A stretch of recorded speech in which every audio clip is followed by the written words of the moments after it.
Good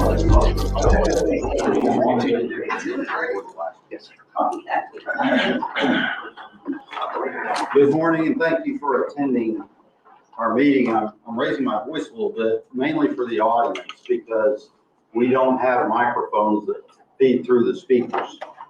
Confirm for me if we can, is that microphone at the podium broadcast to the whole room? Yes, sir. If it's not going to do the whole room, there's a speaker right there in the middle. That will. So speakers at the podium will have a little assistance, but this board doesn't. We have equipment right now that is streaming this, and we're coming through loud and clear online, but we need to speak up so that people can see. I want to welcome my friend Mona Puente, who is Vince's wife, and they're a team. And that shows up today. I'm so glad that you're here. Thank you to everybody for being here. I call this meeting of the Tarrant County Board of Directors to order. We are, as I understand it, and I think our attorney has confirmed, every board member is sworn in as we're starting, and there definitely is a quorum. Ms. Burgess isn't here yet, but we are going to go ahead and start the meeting because we have a quorum. Will everyone rise, please, for the pledges, which will be led by Gloria Payne. I pledge allegiance to the flag of the United States of America and to the republic for which it stands, one nation, under God, indivisible, with liberty and justice for all. Honor the Texas flag. I pledge allegiance to thee, Texas, one state, under God, one and indivisible. Please be seated. This morning, we have a guest who is going to lead us in prayer. Tony Richmond is the associate pastor of First Baptist Church in Keller. And Mr. Richmond, we thank you for being here and look forward to what you have to pray for us and anything you have to say. Thank you. Oh, I'm sorry. Let's please stand for it. Thank you. Let's go to the Lord in prayer. Lord God, we come to you today. We're grateful that we even have the privilege of prayer, that we can come to you and recognize that you're God and we're not, and how totally dependent we are upon you, every one of us. And Lord, I believe that this work of prayer is the most important work that this board will do today, that any of us will do today, Lord, as we recognize that you're the one who is in control of all things and the one who has the power to give wisdom, to give direction, to give the true leadership that we all need in our lives. So we thank you that for this privilege of prayer. Lord, I'm reminded of in the Gospels when Jesus' disciples came to him and were looking for positions of power and authority. And Jesus reminded them that they were not to be like the Gentiles who lorded their leadership over others, but he called them to be the greatest servants. And so today, Lord, on behalf of this board, I pray that they would have a servant's attitude and heart. Lord, that they would not seek self-interest, that they would not seek after what may be the most expedient to them individually, Lord, but they would look out for what's best for all of us, Lord, all of those who they represent. And Lord, I ask that you would give them wisdom. We know your word says that if anyone lacks wisdom, we can come to you and ask for it, and you give it to us. Lord, we all need wisdom, but this board surely needs wisdom as they make decisions, as they navigate the waters of taxes and appraising. And so, Lord, we just ask that you would give them the wisdom that they need. We know that the book of Proverbs says that the beginning of wisdom is the fear of the Lord. And so, Lord, all of us come to you today saying, you're God and we're not, and we submit to you in that way and ask that you would give wisdom to each of us and to this board. And it's in Jesus' name we pray. Amen. Amen. Amen. Thank you very much, Pastor.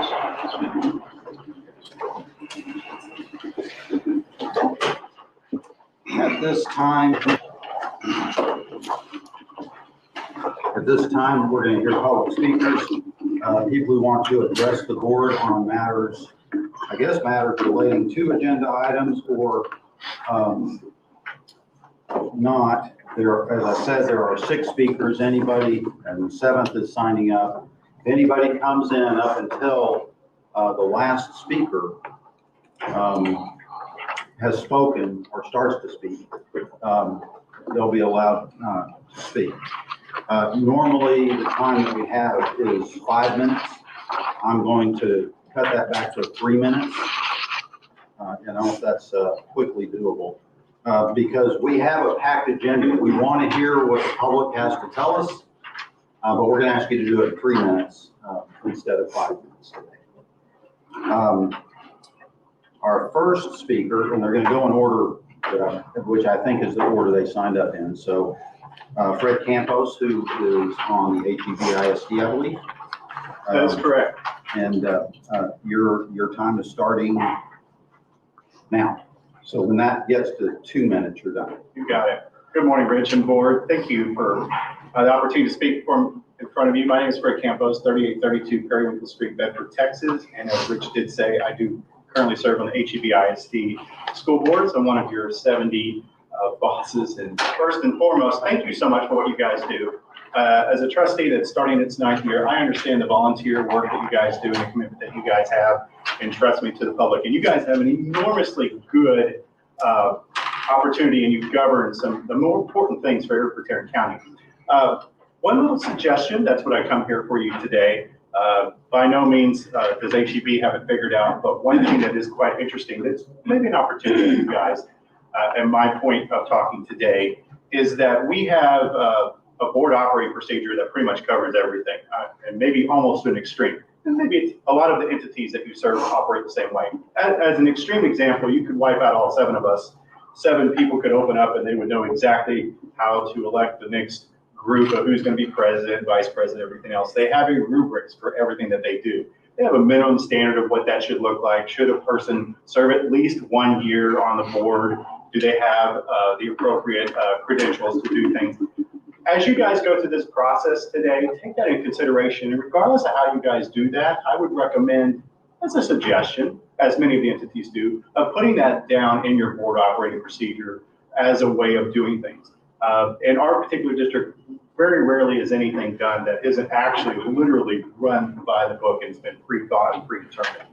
I think, I have a feeling, hopefully I'm wrong, that you're going to hear a lot of conversation today and opinion from the general public about that. And I would just suggest going forward that perhaps you guys would come up with a system of that. With that, I just want to end and say I really appreciate what you guys do for us and for our community, and thanks.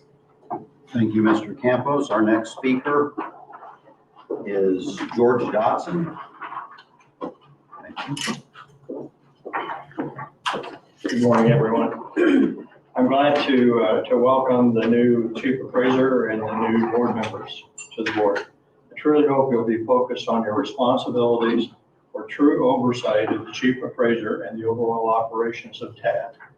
I've been coming to TAD board meetings for over 4 years now with consistent concerns about the TAD computer systems management and major issues of key applications. I have extensive experience and expertise in consulting with large IT corporations and operations at Fortune 100 clients. I stand ready to assist in any way to help improve computer operations at TAD. My main complaint has been with the Aumentum appraisal system. It hasn't worked properly since it was implemented in 2016. I understand there are efforts underway to find a replacement, which is critical to the future of TAD. Next, when will all the features and functions that were previously in the old website be implemented in the new TAD website? We know all the problems that occurred, but I want to know if there are any action being taken to return past functions and when will they be available. I hope the website is being backed up and there are copies stored off-site. Is the structure of it documented and are all changes to the website documented? If not, the board should require this to be done immediately. I hope the board will be focused on the security of all TAD appraisal data, programs, documented processes, and computer infrastructure to be ensured that everything is documented at a current level. All programs, all this information must be in place. However, one question I have is, are there detailed plans to deal with possible future disasters? For example, how would TAD execute its functions if several of the key systems infrastructure team were to be incapacitated? It's very clear to me that given the glitches that I've observed at TAD's computer operations in the past, that significant shortcuts were repeatedly taken that were not properly planned and executed. I welcome the new chief appraiser, would be pleased to meet with him at any time to fully explain some of the key items that need to be in place for proper, to provide for open and successful operation of computer systems. Finally, I want you to all know that I stand willing to provide assistance to the board, the chief appraiser, or anyone involved with that for information system topics that you have questions about. Thank you again. I appreciate you listening to my concern over several years. Thank you very much. Thank you, Mr. Dodson. Our next speaker is Doreen Geiger.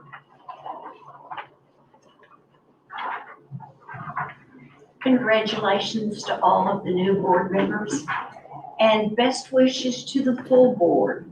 It's exciting as you start the new year and look at the opportunities that brings with it. I am hoping that when you elect your new president, that you will select someone that has at least 1 year experience of serving on this board. And I believe the person that fits that description is Mr. Gary Lasada. Thank you very much. Thank you, Ms. Geiger. Our next speaker is Daniel Bennett. Good morning, Daniel Bennett, 408 Pemberton. I woke up this morning thankful. I woke up early. I want to thank God first. Then I want to thank Mr. Shealing of Eagle Mountain Saginaw. Without his tutelage and his nurturing of me, he was the CFO of Eagle Mountain Saginaw. He withheld $325,000 from this body in protest of Mr. Law. Mr. Law forgave penalty and interest as a quarterly payment because of the things Mr. Law had done. He was a stalwart and a soldier. I spoke to him, I think last year he was in Spain, in Seville, enjoying his life. That's where he belongs, enjoying his life. He was a great steward for this entire county. I'd like to thank Chandler Crouch. Without him being attacked, this law will still be sitting here. I'd like to thank Thomas Torlakasik for coming in here and demonstrating that there are citizen advocates that can do the things that's required. He's dead, he passed away. I'd like to thank Ron Wright. Without Ron, I could never have done what I did, what I've done. Ron, the only reason I can stand before you today is because of Ron Wright. He's passed away. I'd like to thank George Dodson, Mayor Newton, Mayor Hooks, Mayor Troy, and Mayor Jake. Pillars of the community, pillars. I'd like to thank Mr. Lasada, a stalwart. Man went before the Property Tax Reform Committee, gave testimony. The senator spent 15 minutes asking this man, how can we fix the system? Amazing. Thank you, Mr. Diop. You're a star. You're awesome. I love your book too. Thank you. Mr. Pastor Rafael Cruz. Without him, I wouldn't be here today. I want to thank the Cruz family. I want to thank Pastor Cruz. I wear his shirt, his son's shirt, in his honor. Most of all, probably ones I cannot leave out, but cannot name, are my sources and my network in this building, outside this building, and throughout this county. Everything that I have demonstrated to this board and brought to this board has been true and honest to my best of my ability. My information has been vetted twice. I've been wrong, I think, twice, and I'll admit when I'm wrong. That's one thing I will do. because no one's always right. I want to thank them. And they're numerous, they're innumerable. They could be even in this room today, you wouldn't even know it. And I told Mr. D out that 4 years ago, one day, you'll be sitting next to my sources and you won't even know it. Thank you so much. Thank you. Thank you, Mr. Bennett. Mr. Mayor, Pat Jacob.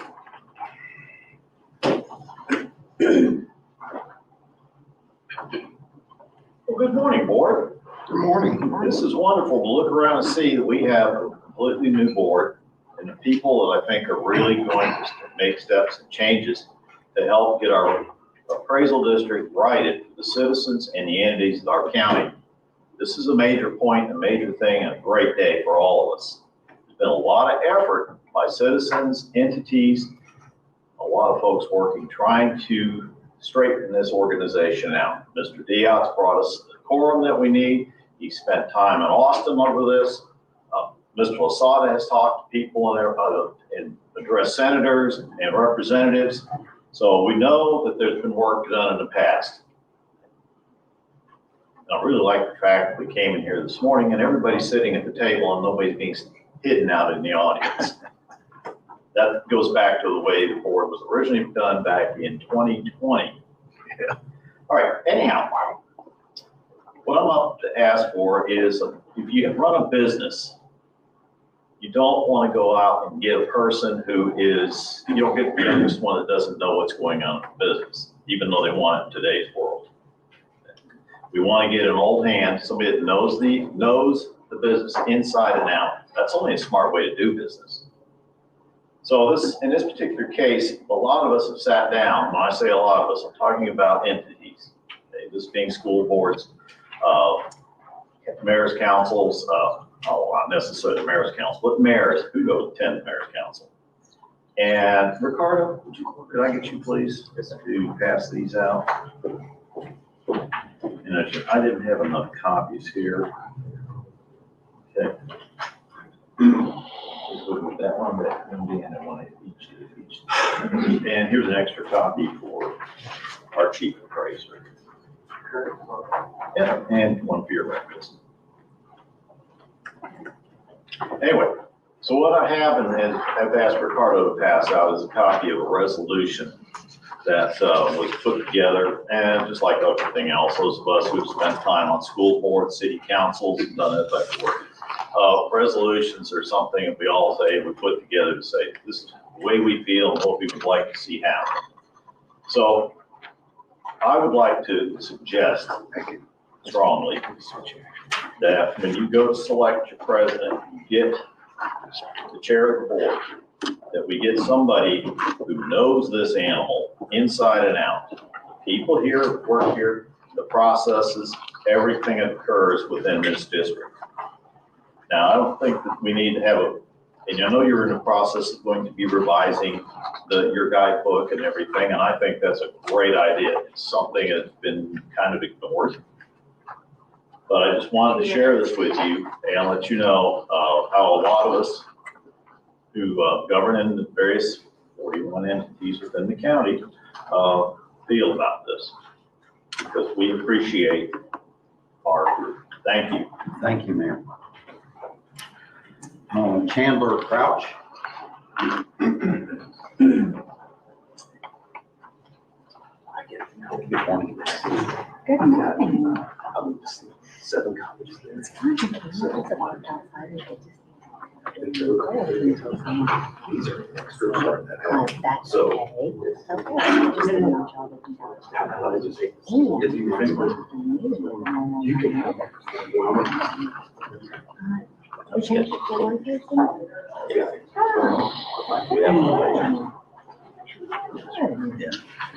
Good. Didn't bring attention to everyone. I was like, thank you. Good morning. You can chat some later on. No, I'm not checking anymore.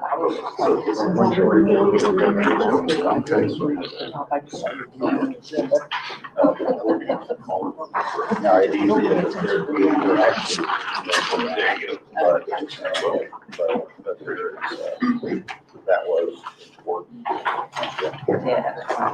Ms. Shannon Crouch, your time starts right now. Thank you. And when it gets to 2 minutes, Got it. that's when I'm gonna catch up. I just want to welcome and congratulate the new board. I've talked with each one of you and welcome the new chief appraiser. And I'm just very encouraged that we're here and that you're sitting in these seats. I have a lot of hope that we're heading in the right direction. I believe in each and every one of you. I think that you guys have the values that are going to, and new chief appraiser, have the values that are going to bring this organization where the taxpayers would like to see it at. And I just am encouraged and thankful. And I echo everything that Joe Bennett said, all the thank yous. It was just, I really appreciate that. I think that there are a lot of people that have done a lot of work, and gratitude is a good place to be right now. What I've just handed out are a couple of things. One is just kind of a cover sheet, has a timeline on there. The next several pages is a printout from my personal blog. So what happened here is sometime in September, about September 22nd, there was an internal TAD meeting. Several people attended, and I think for anybody, and I think I'm comfortable saying at that time, it became more widely known what kind of issues were going around. And I think at that time they might have been unfounded because one person's opinion might not, be the truth. It might only be a sliver of the truth. But needless to say, there was a permeation of certain security allegations that had happened in that internal meeting. And so the thing that I'm really concerned about right now, the reason I bring this to your attention, is because of a statement that TAD put out, but it's not actually because of the statement. The statement I don't really have that much of a problem with. It has to do with the knowledge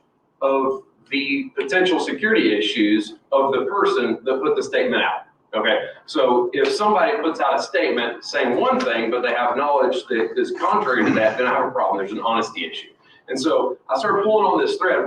And the reason I did is because I sent out an email on December 13th at about 3 p.m. At about 6 p.m. that same day, TAD released this statement.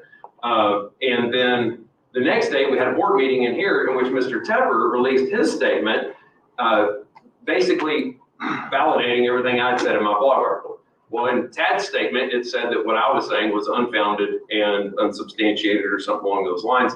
And so it makes me think that there might be somebody that either had a misunderstanding of what was actually going on behind the scenes, or they were misleading. And so I just want to say this. Mr. Durham has been exceptionally responsive and communicative in trying to get to the bottom of who released the statement, where that came from, and I just want to acknowledge his participation in that. I'm out of time. We've got so much more to say, but I appreciate your time. Thank you. Thank you very much, Mr. Crouch. Representative Juan Burns. Good morning, everybody, and Happy New Year's. You know, there's the calendar that's kind of artificial that tells us we're the new day. The event today is what's telling us we're the new day. New board, new director, new sentiments being expressed from the audience. I do want to thank and support virtually everything that's been said before me. I work with a group, we call ourselves the Good Trouble Lunch Bunch, and we make it a point to monitor public meetings like this. So I saw Wendy at Commissioner's Court on Tuesday. I saw Alan at City Council on Tuesday night. And we just think that everything's better if we have more public participation. So we may or may not be back at any given board meeting, but we're enthusiastic and encouraging. I second the notion that I think Mr. Lozano would be your best choice. Thank you. Thank you very much, Mr. Cronin. I think I can speak, I'll speak for myself, but I think this is. I think you can speak. Yeah. We've all noticed this. I'm pretty good at it, I guess. I think we are turning over a new leaf. And these things take time, and we have to be very careful because they're sensitive things that we're dealing with, and I think everybody understands that. But having been through the election of this board that we just went through, and the circumstances of the last couple of years here specifically, but going back many, many years, we're in a different place now. We're not there yet.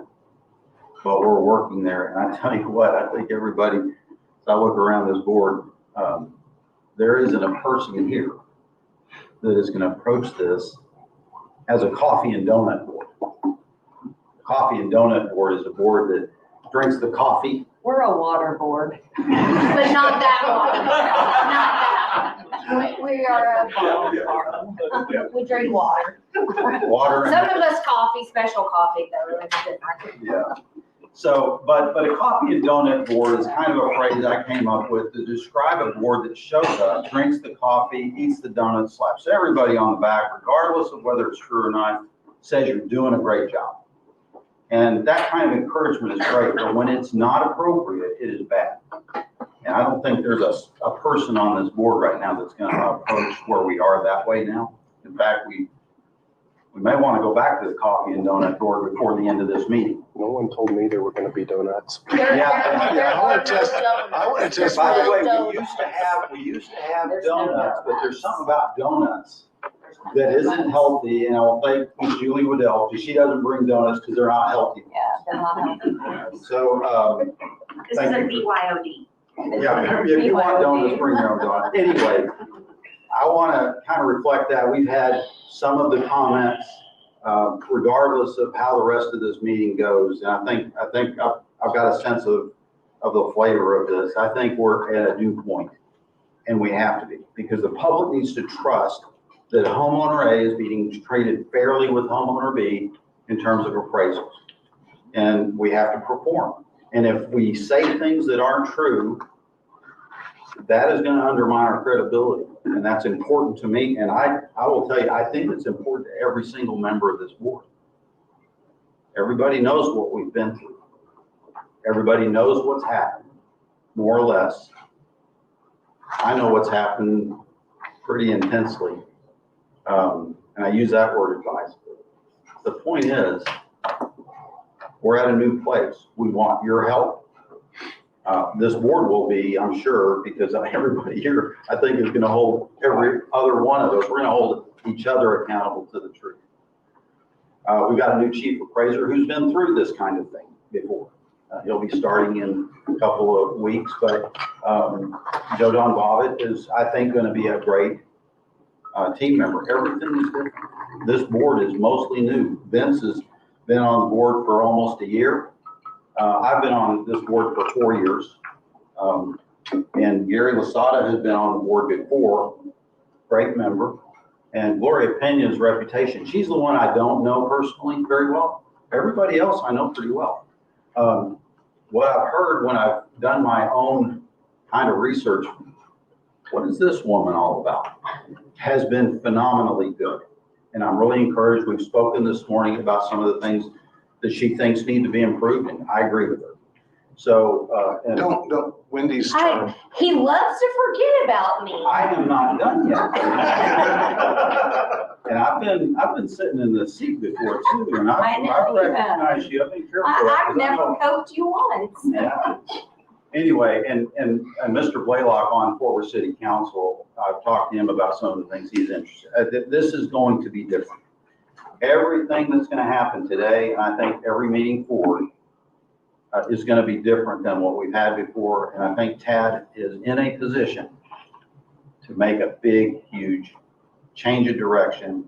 And hopefully, we, the board, and Tad overall, will earn the public's respect back.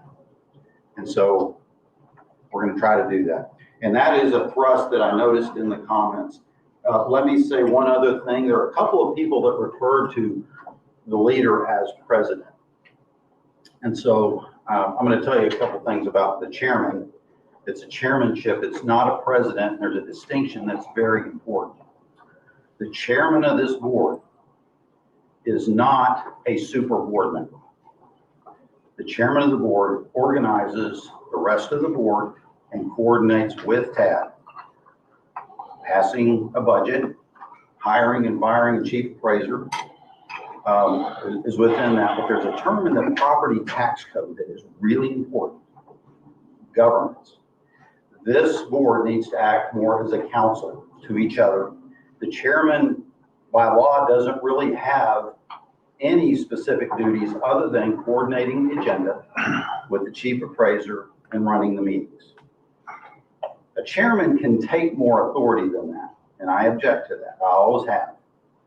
The chairman is a coordinator of the rest of the board. And on this board, good luck.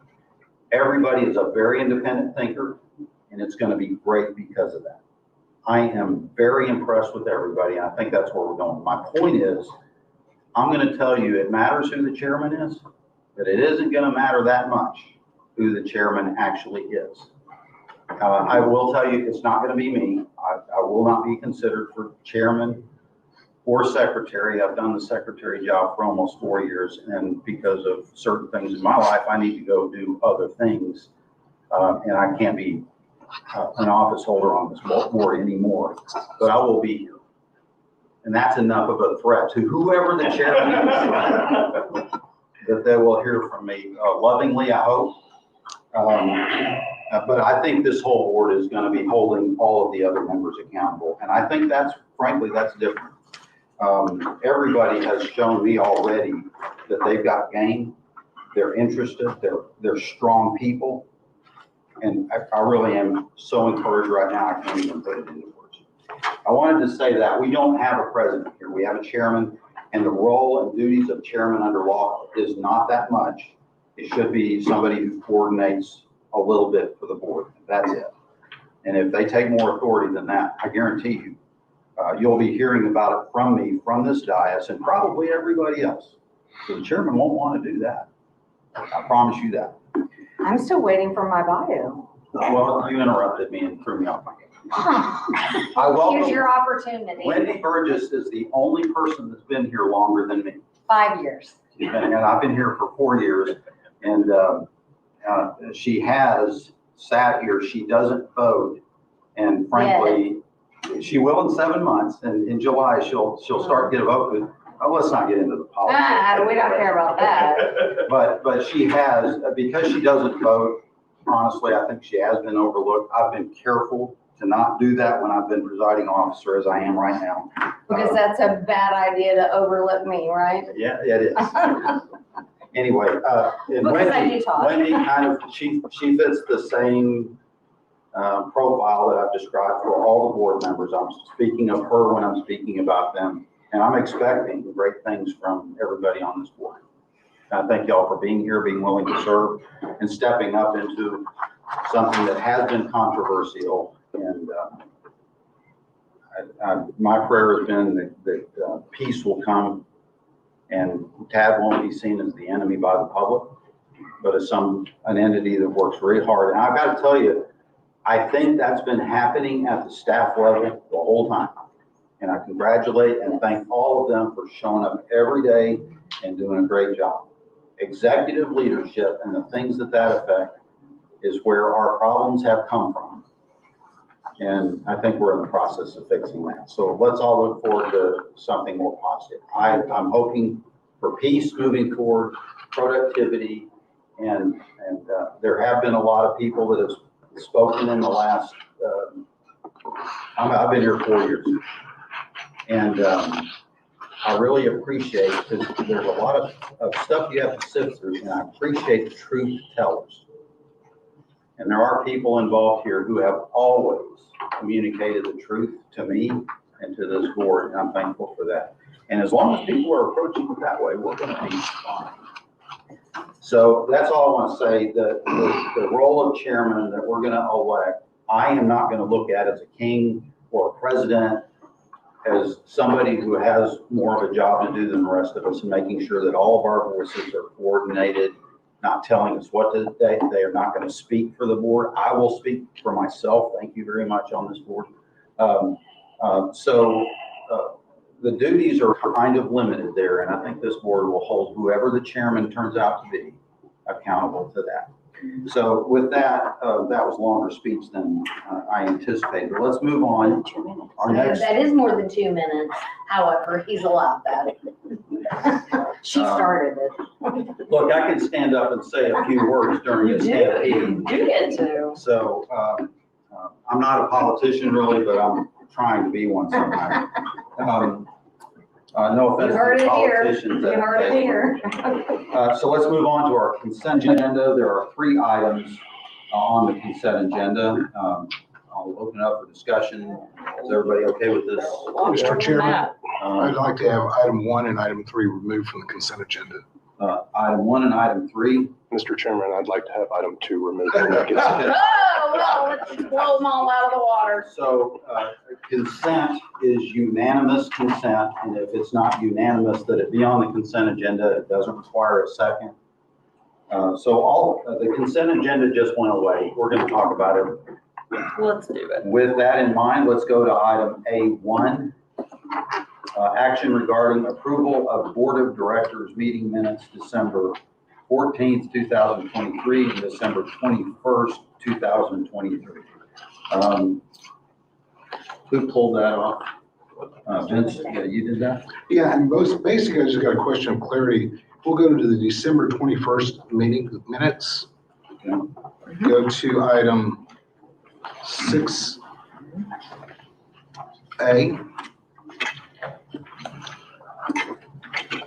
And in the last paragraph, this is where we had voted on something. We ended up at this meeting changing the criteria in which all current TAD employees get this benefit.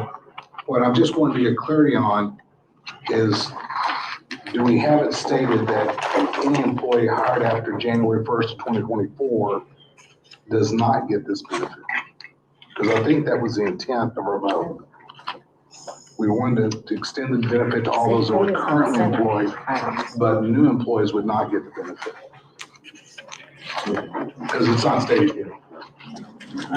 That's how I remember the motion being made, Mr. Quintin. You're right, that's not in that. So we need to correct the minutes. Yeah. The minutes have option C listed, so that would be the language that would be put into that policy. So in that sense, it's mentioned, we go back to option C that was in the packet, and we changed the policy accordingly. Option C. You don't have that, because that was from that meeting. It was in the packet for that meeting. But that was the recommendation, was that when Mr. Jordan stated that, he wanted to incorporate the language of option C into the policy.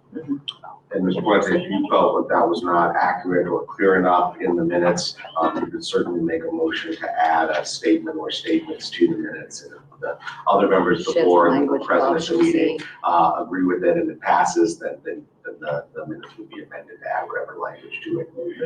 You would make a motion to add. Rather than work that out, I'm going to suggest that we table that, get the minutes corrected, and coordinate. She's saying the minutes are correct because it was referenced option C. He's saying if I want the minutes changed, I need to make a motion. Correct? Yeah, so if you're satisfied with what Ms. Waddell says, that the reference to option C makes it clear that the change applies to current employees, but that employees that come on after January 1 of 2024 won't get it, then you can just make a motion to approve the minutes as they're presented. If you feel that there needs to be more clarity or something different that's in the motion to explain what that option C is, you can make a motion to do it, or we could table it and work on language later, whatever really you and Mr. Dion are the only two that were at the meeting, so. It's similar to when we say the staff recommendation, and then whatever was the language of the staff recommendation, we use that exact language and change the policy.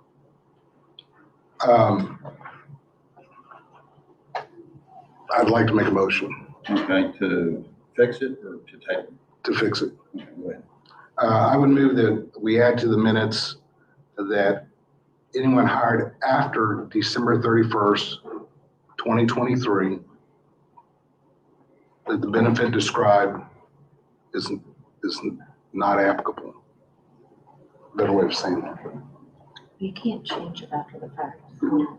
Is You they- either say what's in option 3.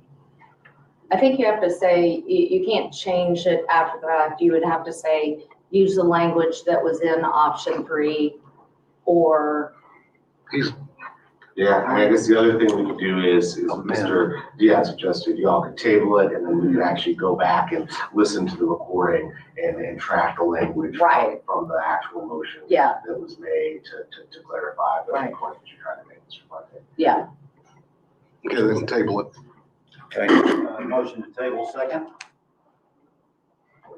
Oh, I second it. Yeah. It's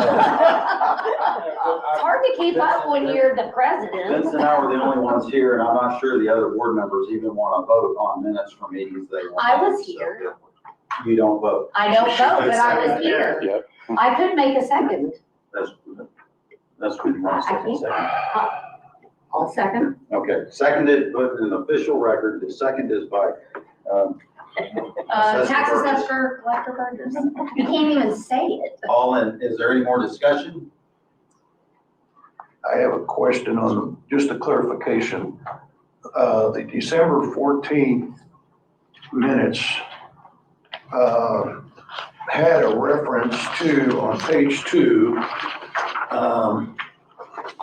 and it was referring to the appointment of the tax liaison officer and deputy tax liaison officer. I'll accept that as a second motion, separate from the one that's on the table right now.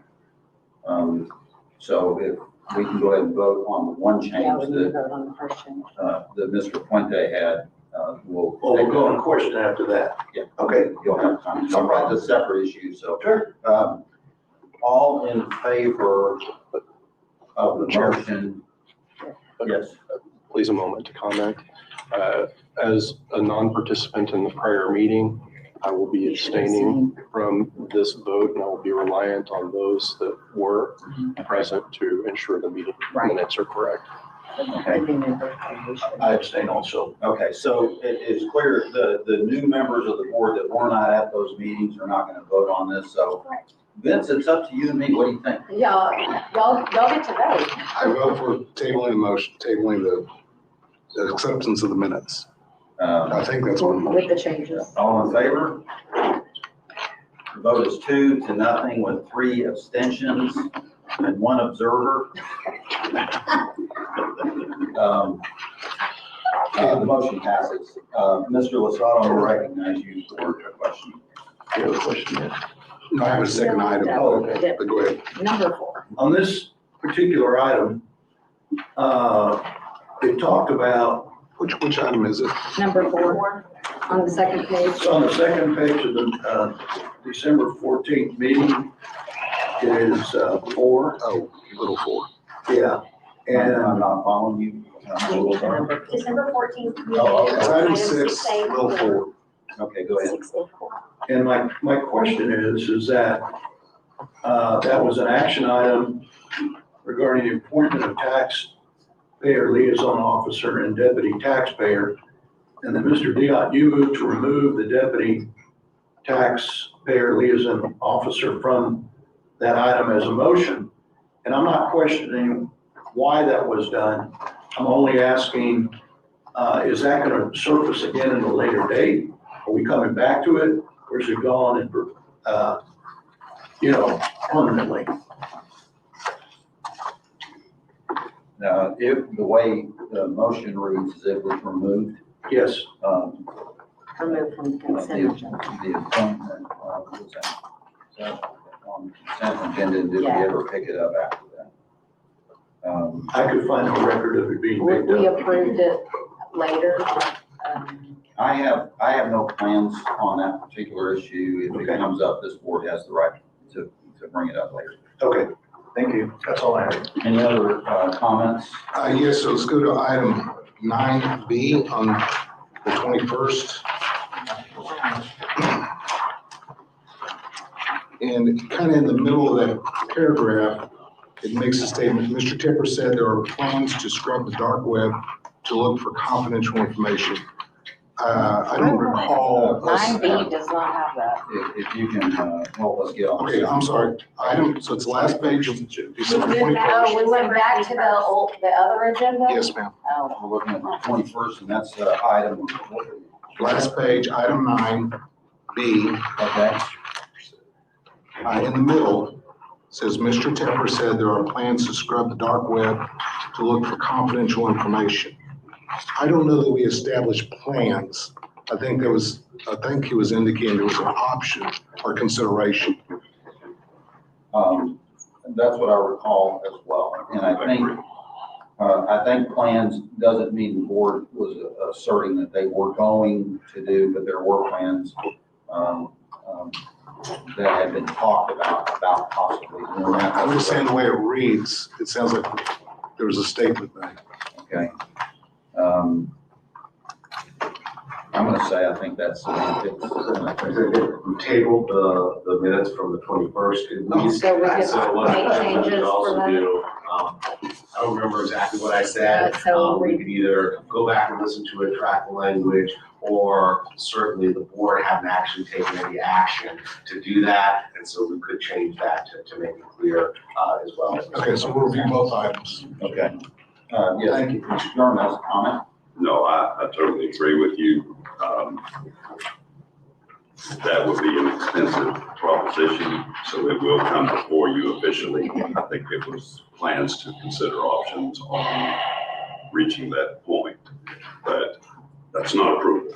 Right, right, I just want the Yeah, public reads these. and it will be pricey, so it will come before this board. Yes. It will not be a small budgetary item. It'll be, What I'll do, Mr. Fuente, if it's acceptable to you, is the language Mr. Durham used, I think would be appropriate to put in there when we review it. Mr. Stecker said there are plans to consider options to scrub the dark web. That'd be great. Other option. all right. I think we've covered consent agenda item, which is not a consent agenda now, but item A1 and A2. There was a A3 that was also pulled. Number 2 hasn't been discussed. Number 2 was pulled by, Mr. Blaylock. Oh, okay. Mr. Blaylock, what, would you like to talk about on? So, with regard to the appointment to the Agricultural Advisory Board, I'm being asked to vote an affirmation for individuals that may, and I'm sure are, fine upstanding members of our community. I unfortunately have no information or no knowledge of these people to base my vote upon. So I would move that we continue this item until such time as we have basic resume attached to the requests. Okay, I'm gonna say you're moving to table the item. Yes. For the next meeting. Is there a second? Second. Motion is made and seconded by Gloria Pena. Is there any more discussion? So repeat to me what we're doing. We're tabling item A2. Okay. Because members don't have enough information on the people. We don't have any Resume information. needed for the individuals proposed. Any further discussion? All in favor? Aye. Opposed? Abstained? Okay. Motion passes unanimously. Julie, are you keeping up okay? Yes, Just table and table. Yeah, that makes it thing. Okay, so we're past what was the consent agenda. We're moving on. No, we're still on Three. three, 6A3. I'm trying to drive it fast. Try to drive a fast car that goes slow. Who pulled A3? I did. Mr. Puente. Mr. Puente, please, state your concern.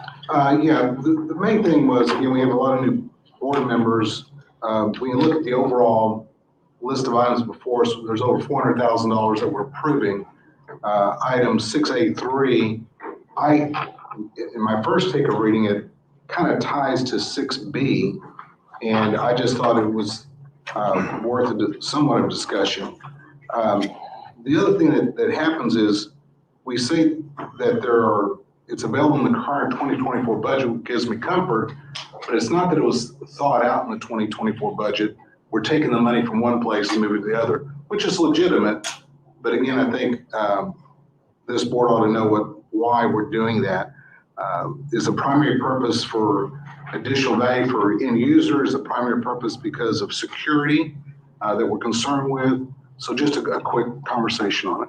Okay, I'm going to ask Mr. Durham if he can speak to that item. I can through our interim IS director. He's the one that's savvy on the topic and would be the best source for this discussion. Ryan, would you please approach the podium? Brian, I just Solve all want to our give you time problems to and answer all our questions. Good morning. Good morning. So, to answer the question, there was a board director to work to improve security. This is a set of of systems that we have, that being able to move them online in a hosted environment would bolster our security. It puts the burden of security on the hosting service. So as a best practice in the IT industry, moving towards online solutions is a good and proven methodology for improving the security aspects of things. We also get additional benefit in that there would be an ease of access to our internal staff, so which use the GIS information on a daily basis. In fact, there's probably multiple entities as well as taxpayers that are using the GIS information on a regular basis. And to the entities, previously last year there was a passing of the Eagle View contract shared between different entities. I believe we have a similar possibility of once our services are online and hosted, that we could potentially share that with different entities and potentially look at opportunities to reduce costs overall by sharing this information with those that are authorized for it. Brian, could I ask a question? The $30,500, it makes reference that it's an initial contract. So with the cloud comes annual fees. I assume this is ongoing until we make some other change. That's correct, sir. And that's a $25,000. Okay, and does the... I'm sorry, is that on an annual basis? Annual, yes, sir. So it's 25,000 thereafter? Yes, sir. Okay, and does the vendor, I suppose, how often can they increase that price? Is it just 1 year at a time? Is it 3 years? So we're in negotiation, but there is a potential that they could increase it annually. We can negotiate that. Okay. That's all the questions I've got. Chair recognizes Mr. Blunt. And I think it's important to speak to the alternative. If we're talking about our outdated servers Yes, as a sir. possible security risk. Yes, sir. So currently there is a maintenance, a patching, an updating, and a replacement cost that this will offset. Actually, I do need to bring one other item. If I'm reading the notes correctly, doing this triggers item 6B. So I'm going to go ahead and tie into that, which is a consulting contract that could reach as high as $96,000 in 1 year. So the first year, again, not that we're going to do that anyway, on an annualized basis, we're really talking about $126,500 approval. That's my perception. So maybe I've got the perception wrong. And that offset for the contracting is from budget from a salary position that we would use to offset that contracting. So you would not hire that position or to have these monies available? Yes, sir. So, but again, the point being, we're not just approving 30,000, it triggers the other one. And that's one reason I wanted it off the So what's the consent bottom agenda. line? Bottom line is, do this update, or it's not an update, it's a new feature, and then we're gonna vote on getting a consultant, and so the consultant could run as high as $96,000. So 30,500 here, 25,000 ongoing, possibly. 96,000 possible, because it's an up to amount, for consulting in order to get this going with our team. But again, the offset on the contracting is from a previously salaried position, should well cover that expense. Well, the only thing I'm gonna suggest is if there's any other discussion, it seems like 6B kind of tied to me, times the 6A, so I didn't know if you want to open up discussion on that as well, but. We can talk about both as we're doing this, but we're officially on item 6.3. If Mr. Lasada has a comment. I have no problem with this as it relates to the service and what is needed. My concern is that this is one of the things that has been an issue with me, not on this subject, but open-ended type things like this. This basically says you can go $30,500, and that's the anticipated amount for the first year. But I think, Mr. Luca, if I remember, you just said that you don't know if they're gonna try to negotiate a larger amount. So if we approve this infinitely, you know, I have a real problem with this. If this is stated on an annual basis, I'm all for it. I think we approve a budget by the year, Yes. and so nothing goes on, nothing is extra. There'll be a budget workshop in June of 2024.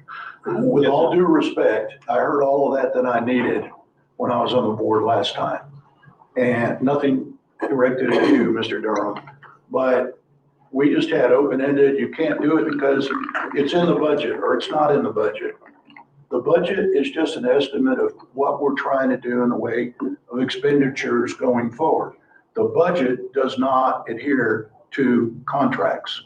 Okay, it doesn't say this can be every year for the next year or the next year or the next year. Again, I'm not opposed to it, but what happens if it comes back next year at $50,000? We're gonna keep approving it infinitely without even knowing about it? That's what would happen. We wouldn't know.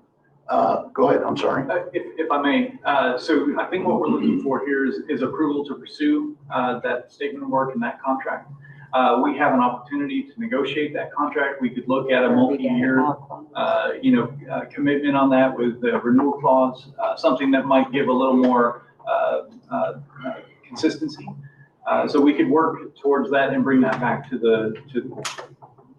Well, I understand what Mr. Lozada is saying because this item says we're approving a purchase. What you're saying is we're going to approve a negotiation. We have not gone into contract with this company yet. Therefore, everything up to this point we can do. So we can't approve a purchase if we don't have the negotiation. Is that correct? If there are outstanding questions that we need to negotiate, then we can easily renegotiate. I think what we're approving is a dollar amount up to that they can negotiate with. It says it can't exceed 30,500. But that's not what 3 says. That's not what It it's says saying. it's Well, a if you look at purchase. staff recommendation, recommendations. look at the staff says not to recommendation. exceed. Okay. So just a point of clarification. Will the contract as negotiated come back to this board for approval? We can easily bring that back for approval. I would think that should be good. I think that's the sense of the board. So there are two things that I'm, think I'm recognizing, and I'm gonna ask for kind of a motion along these lines. May I ask a question? Yes. Before you get, because I know that you would love to make your comments after all questions are asked. Go ahead. Okay, great. So, Brian, in reading the synopsis for this item, and I know that we've had the Esri GIS issue brought to us before, so very familiar with it. You were talking about having a mobile-friendly solution. It would enable a mobile-friendly solution for the staff that is out doing field work. You are looking to have these budgetary funds that are available to give you a cost savings benefit with a tri-party imagery agreement that would go in a possibility of a tri-county or a tri-party imagery agreement with Tarrant County 911, Tarrant County, because everyone loves to share resources and to be able to cost benefit together. And we've done that on other projects as well, because I remember doing it. We've done that on imaging for where the pipes are, and various systems like that in our GIS systems. So I think that's fantastic that we utilize that with our other partners in the county. Would this also help with the needs and services that folks are using with this GIS work to the benefit and help with the website? So Or would it only be used for field work alone? No, this, anything that's in the GIS is both available at staff as well as any company and other businesses that leverage the site and leverage the information on the site. Okay. Yes, ma'am, this would be a value add across the board. Okay, great. And then when you're negotiating, or when staff is negotiating this contract with this vendor, do you guys typically ask for what we do in the county, a 30-day out clause, for non-performance, things like that? Would you normally do that as well? Within the contract, we would specify terms of termination if it were, yes. Okay, so some of the things that we've heard from the public, we want back what we had on our website. This could possibly be getting us back to some of the items that some members of the public and some members of the board miss about, what we used to have on there, so this GIS system, would go to improving what's available on there, the great things that you already had on there. We could absolutely look to add additional information that would be of benefit to those that consume it. However, this is specifically used, right now it is a benefit to mobile-friendly solutions and facilitating the appraiser's field work. I know that's what we're focusing in on. Yes. However, it could have ancillary benefit as well. Yes. Okay, thank you. That's all my questions. Thank you very much. Mr. Dion, one more thing. Mr. Wilson. Thank you, sir. I'm not opposed to this at all, okay? But I would remind existing, or I don't know how to say this, rollover board members, and then maybe the new board members are not aware of the purchasing policy that we adopted some years ago. That basically, and I would probably turn to our legal counsel if there's a dispute on what I'm saying, because I could be wrong. But in that particular policy amendment, it basically said that any contracts, billing agreements in excess of $50,000 in the aggregate, if we do this $30,000 this year and it's $30,000 next year, we've just violated our policy. That's as I understand it, that is correct. So here's what I'm going to suggest, and I'll ask for a motion to this effect, that we approve this item, ensuring that the approval every year comes back to this board, and that there be a 30-day termination clause. Yes. Does that satisfy everybody's concerns? Can I have a motion? So moved. Second. Motion and a second, all in favor? Aye. Thank you all very much. That item is approved as noted. You're gonna call for no, you didn't ask if there's any, or was that unanimous or not? I believe it was. Okay, I looked around quickly and I saw everybody. Okay. So if there was any dissent, let me ask, was there any opposition? Is anybody abstaining from this, except for one who has to Well, abstain by law? I didn't abstain because I don't vote, so. Yeah, exactly. Okay, so that item is approved as noted. Are we square? Yes, sir. Okay. And I keep looking over to Ms. Waddell because she has to keep up with all of the ramblings and. She does a fantastic job. Yeah, she is doing a great job. Okay, so moving on to 6B. 6B, which we kind of already talked about. Vince, do you have any comments on 6B? Yeah, just pointing out, and I, to the board, they're asking not to exceed $8,000 monthly. And it's, but when if you multiply it times 12, I always look at an annual basis, that is $96,000 if we're to go to full year. Of course, I guess it could only go through this fiscal year, so it can't achieve 12 months. But that's probably the primary point I wanted to make.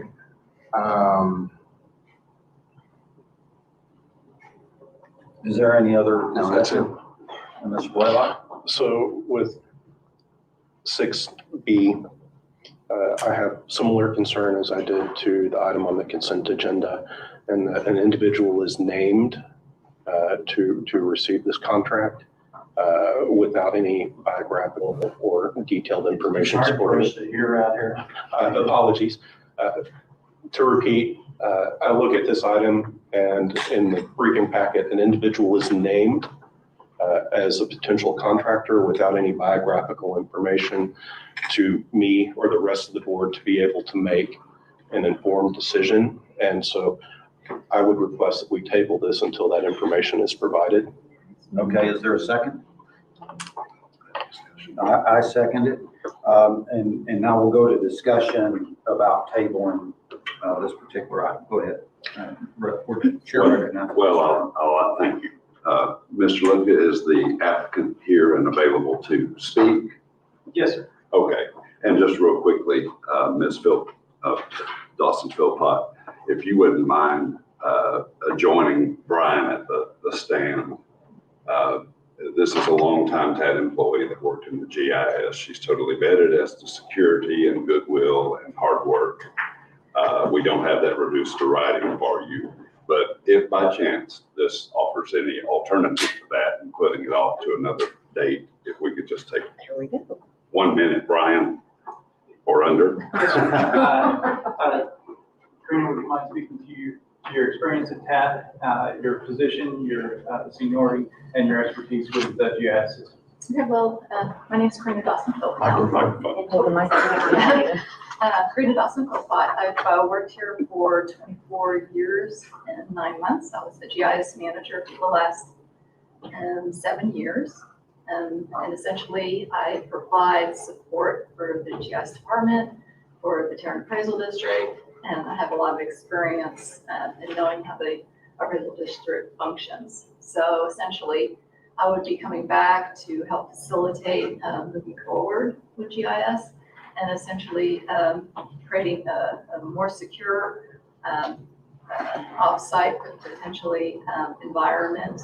But my goal is to continue to support the Tarrant Appraisal District with GIS. Are you okay if our motion includes authorization of work with you every year? Yes, sir. Anybody else? I just have a clarification question. Are we approving the policy and the way it's written here? Are we approving the policy and the person? Because the reason I'm asking that question is I would think if the person is going to be the one that's hired for that, they would not be contracting with the board. They'd be contracting with the staff. Is that correct? Yes. Well, I have no objection to her one way or another. I have no feeling one way or another, other than I'm all for the concept of doing what we're doing. The fact that it's tied to a 1-year agreement, I'm okay with that. But, and I know you guys probably think I've lost my mind, but I don't know that we as a board need to get in the weeds of hiring people below the chief appraiser. And that's troublesome to me. So I throw that out for clarification. Are we going to put that in the motion to negotiate a contract with Ms. Karina Dawson Philpott, or are we just going to authorize the negotiation of a contract for GIS consultant work? That's my clarification question. I think it is a contract. Right. This board authorizes. So we authorize contracts. So it's as a contract, not as an employee. She's been here apparently serving. And by the way, I use TAD's GIS every week at least, and mostly every day. So I haven't had problems with that part of this system. Well, then I agree with Mr. Blaylock then, because I don't have a resume. I'm trying to not get into the weeds of the staff, but if we're going to have to do that, then we should be looking at a resume on anybody providing a contract that we're going to agree to. If we're going to do She that. just spoke her resume. Excuse me, I'm not finished. It's, I think the you're motion on the probably table, to be qualified. clear and clarify, the motion on the table right now is whether we table it to get more information. So you're basically speaking in favor of the motion. Absolutely. Okay. Any further discussion? Yes. Mr. Puente? So if this would have said a contract with KDP Consulting. Yep. We probably wouldn't be even talking about it because we approve contracts with vendors all the time. At some point, we've got to trust to some level what the chief appraiser, what the director of IT brings to us. And it's a question about approving the money. We're getting into maybe some weeds and some technicalities. But again, if it's at KDP Consulting, I don't think we'd be discussing it at all. I understand the point, but we're not interviewing, we don't interview vendors. This is a vendor providing a service to this county. Whether or not we approve the money is the question here. And probably the only clarification I'd like to say is that it's for the 2024 budgetary year, which forces it to get approval if it were to go on beyond this year. But folks, we've got to let this organization run on a daily basis and yes, question things, but to start looking at resumes of vendors, I think is taking a step too far. I'll just say for my part, I feel like, it sounds like you're eminently qualified for this, but I've coordinated this particular agenda, and it is one thing I've drawn loud and clear is that we need good information looking forward, and it's just not here. So I think we're going to be fine, but we do need a resume, a company profile or something that explains more in detail what we're doing. And as long as this can wait until the next meeting without hindering us any, I think I'm in support of the motion to table and get more information. And this is just one item. We do need to have in the packet information that explains where we are, why we feel like we need to do certain things, things like resumes, and we get that normally. That's not out of the ordinary. So I think this board has expressed to me, as they've asked for certain things to be on the agenda, we just need more detail. Is there any further discussion? One small comment. My request has nothing to do with your qualifications. I assume you're extremely well qualified, and I think that's been borne out through the conversation we've had up to this point. It's just process and policy. And with regard to the idea of micromanagement of appointments, that's not the goal here. But at any point in time where we as a board receive an agenda item that lists somebody by name, we have the right to know the minimal information about that person. And again, that's not directed to you, but just in general, in the terms of good governance. And that's simply it.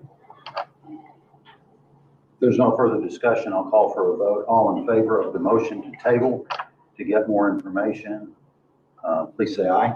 Aye. Aye. Those opposed? Aye. The motion is 4-1. And move on to the next item.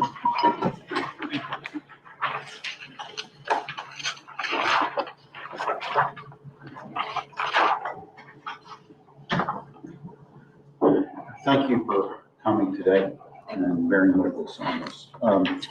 The next item, deliberate and act on authorization for the chief appraiser to engage a recruitment firm for IS staffing.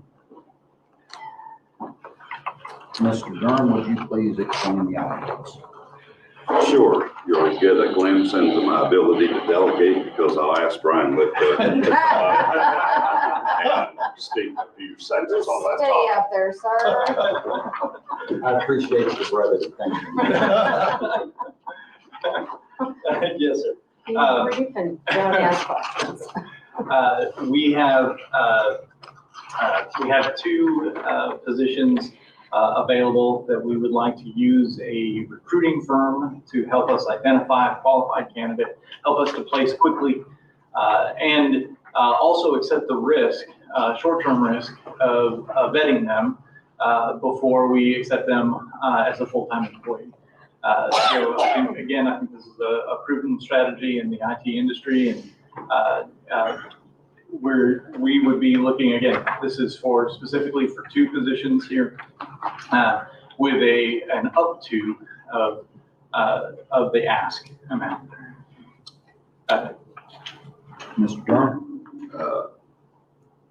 And this is funded by those existing employee salary. That is correct. Budget approved items already. Yes, sir. It's Yes. just converting money over. That's correct. Contractor. These were approved salary positions that are empty. That are empty, and we're Yeah. looking to fill that FTE. Okay. Mr. Tepper, I might ask, from a budget standpoint, is this method of approaching a hiring process appropriate? Yes, without having seen the actual page of the budget that this comes out of, it sounds like this is all money that has been budgeted for personnel, and that is what you are proposing to use the money for, so. Okay, I'll open up for discussion. My question is, and I'm using my experience as a school board president. When we do a superintendent search and we hire a firm, there's a clause in the contract that states that if that superintendent who is selected doesn't meet the criteria, that firm will then redo whatever at no cost. Will that kind of a clause be in this contract? Yes, ma'am. They will help us find a replacement at the same rates. There's a conversion rate.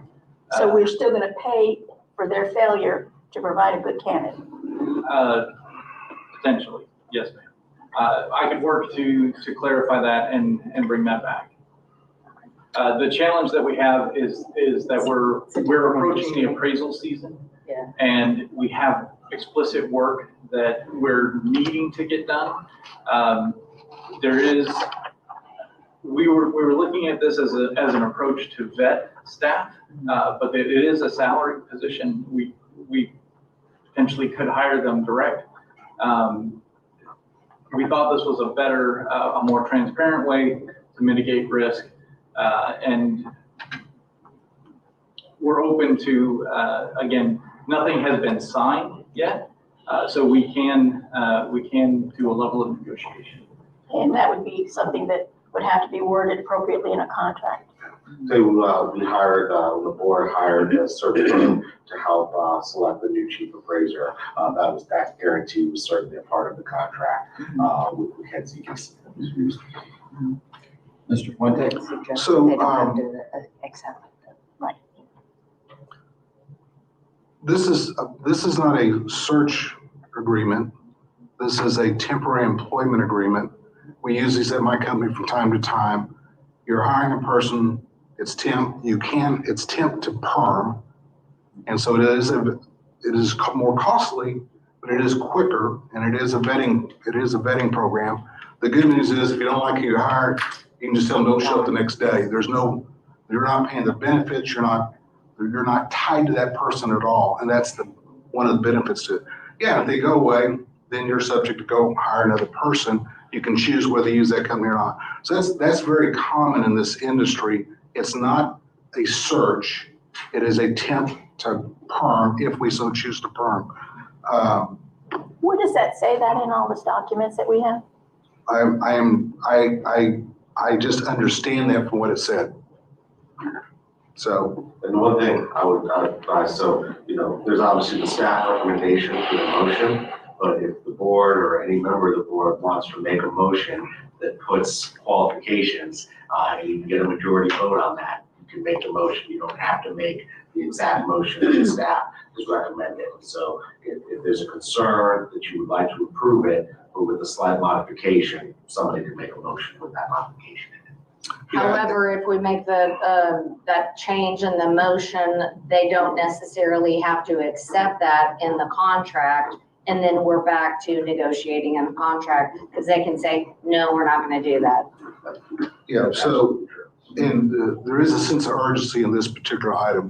The next meeting is a month away unless we call a special meeting, and they need to get staffing. Pardon? Or 10 in a month. Yeah, or 10 in the month. So anyway, he's nodding his head that this is a temp to perm. It's not a Not search. in, but it's not in here. I don't see anything in writing. I see a nod, but that's not here. So we can change the motion Great. to be, which will be good, I think. And I think, I would also say, change it to a maximum of 2 people. Because otherwise we could hire 10 this way, and we need to limit that. So anybody, if I could clarify for myself, it sounds like anybody who shows up under this agreement is actually going to be doing work. And before they get here, they're gonna be vetted, as an employee would be vetted before they even show up. They're gonna show up, and instead of us writing them a paycheck, we're gonna be writing a check to a company that is gonna gladly accept them back. This person isn't working out, let's try somebody else. That's correct. So we're actually getting hopefully some value from them being here anyway. Absolutely. I hear those concerns, so if we could have a motion to wrap all that I do have together. one more point of clarity. In my company, again, it's not this level of person, but usually a 90-day period and that contract's for. 115,000, I assume, is not for 90 days. No, sir. So is it a 1-year period? So it's a 6-month period with the option to make them full-time at any point in that contract. So you're. It's not, the money is not 6 months. The arrangement to have the person 6 months. Okay. That money is annual. So really, the amount of money is half that amount. Yes, sir. So the amount of For 6 money, months. And it's for 2 people. now it's per position. It says Per position. So half of that's $62,500. No. Well, we need them for the year conceivably, but, Well, we know we can get rid of them Contractor 3, at 6 months 15,000 per or person. take them So from it's 10 half. to They don't make that Honestly, while Clear the some chair, clear some clear. I'm sorry, I didn't ask permission to speak. Oh, okay. Go ahead. I'm not even sure we have to bring this before the board. I think the chief appraiser has abilities to use money in a budget and shift it. But this is minutia to me, but that's just my personal feeling. We're not using any money that we don't have budgeted. Well, this is a little quirky, Yeah, it's a little. and I just want to say, I appreciate the fact that you brought it. Okay. Ms. Bennett or Alan? So just a quick question, this temp to perm, if we choose to not take them permanent, can we keep them temp for a longer period than the 6 months? you can hire them. After 6 months, you have the ability to hire them. Correct. We can Or what keep if you it. go We can another keep them as temp contractors, period if that's for a the- second additional period? With that as a potential, we could continue to engage in a contracting basis. Okay, I'm not advocating for that necessarily as a course of action, I just want clarification. Our goal is to find a permanent replacement, but assume less risk in the vetting, in the process of hiring. And at the same time, bring in someone that's a little more qualified than we could natively find through the traditional methods of posting a position, waiting 2 to 8 weeks to get candidates in. We have someone at the ready today that can start on Monday, that can bring value to TAD and the taxpayers, starting next week. Okay, my personal perspective on this matter is, Please speak up. I'm sorry, my personal perspective on this matter is this is a very valid concept and very valid way to bring people in. I think that Mr. Durham is correct and that this is, as far as the people are concerned, it's entirely internal to their organization. The only reason it's before us is because there's a contract with a third party to do the search, and I'm supportive of that. I have a motion. I'll recognize Mr. Lasada for a question.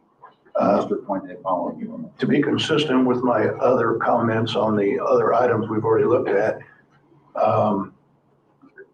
it says not to exceed 115,000 per position. It doesn't say anything about duration. Like, is this 115,000 per position per year? Sir, the vetting process is a 6-month process. If that helps. So at 6 months, we'll make a decision whether or not to, or actually really before then, we make the decision as to whether or not to keep that person or to convert them to a full-time equivalent. The benefit of waiting at 6 months is that the conversion costs for that have been absorbed at that point. I'm not concerned about the short end. I'm concerned about the long end. And that, will this possibly go up to $230,000? Where does it end? Not at the 6 months, I mean in the budgetary process. Does it end at 1 year? And then you'd have to come back to the board to say, we'd like to go and hire another person, whatever. This one didn't work out. We want to continue it for another year. You see what I'm saying? Yes, sir. I may have Bill answered my motion. Well, okay, then go ahead. I'll let him make a motion. We'll see from there. I move that we authorize the engagement of a temp to perm 6-month contract in the amount not to exceed an annualized amount of $115,000 per person for 2 positions. Is that what you're asking for too? Yes. And can I Second. add that the concept of what we're doing here gets approved every year? Or is brought before the board for approval every year? I think it's a budgetary issue. Okay. All right. I second the motion. Motion is made and seconded. Is there any further discussion? Do you have anything you want to add? Does that work, Brian? No, I'd hate to interrupt anyone. I'll call for the vote. All in favor, say aye. Aye. All opposed? Motion passes unanimously. Hurry up and go do it. Ooh, look at us, we passed.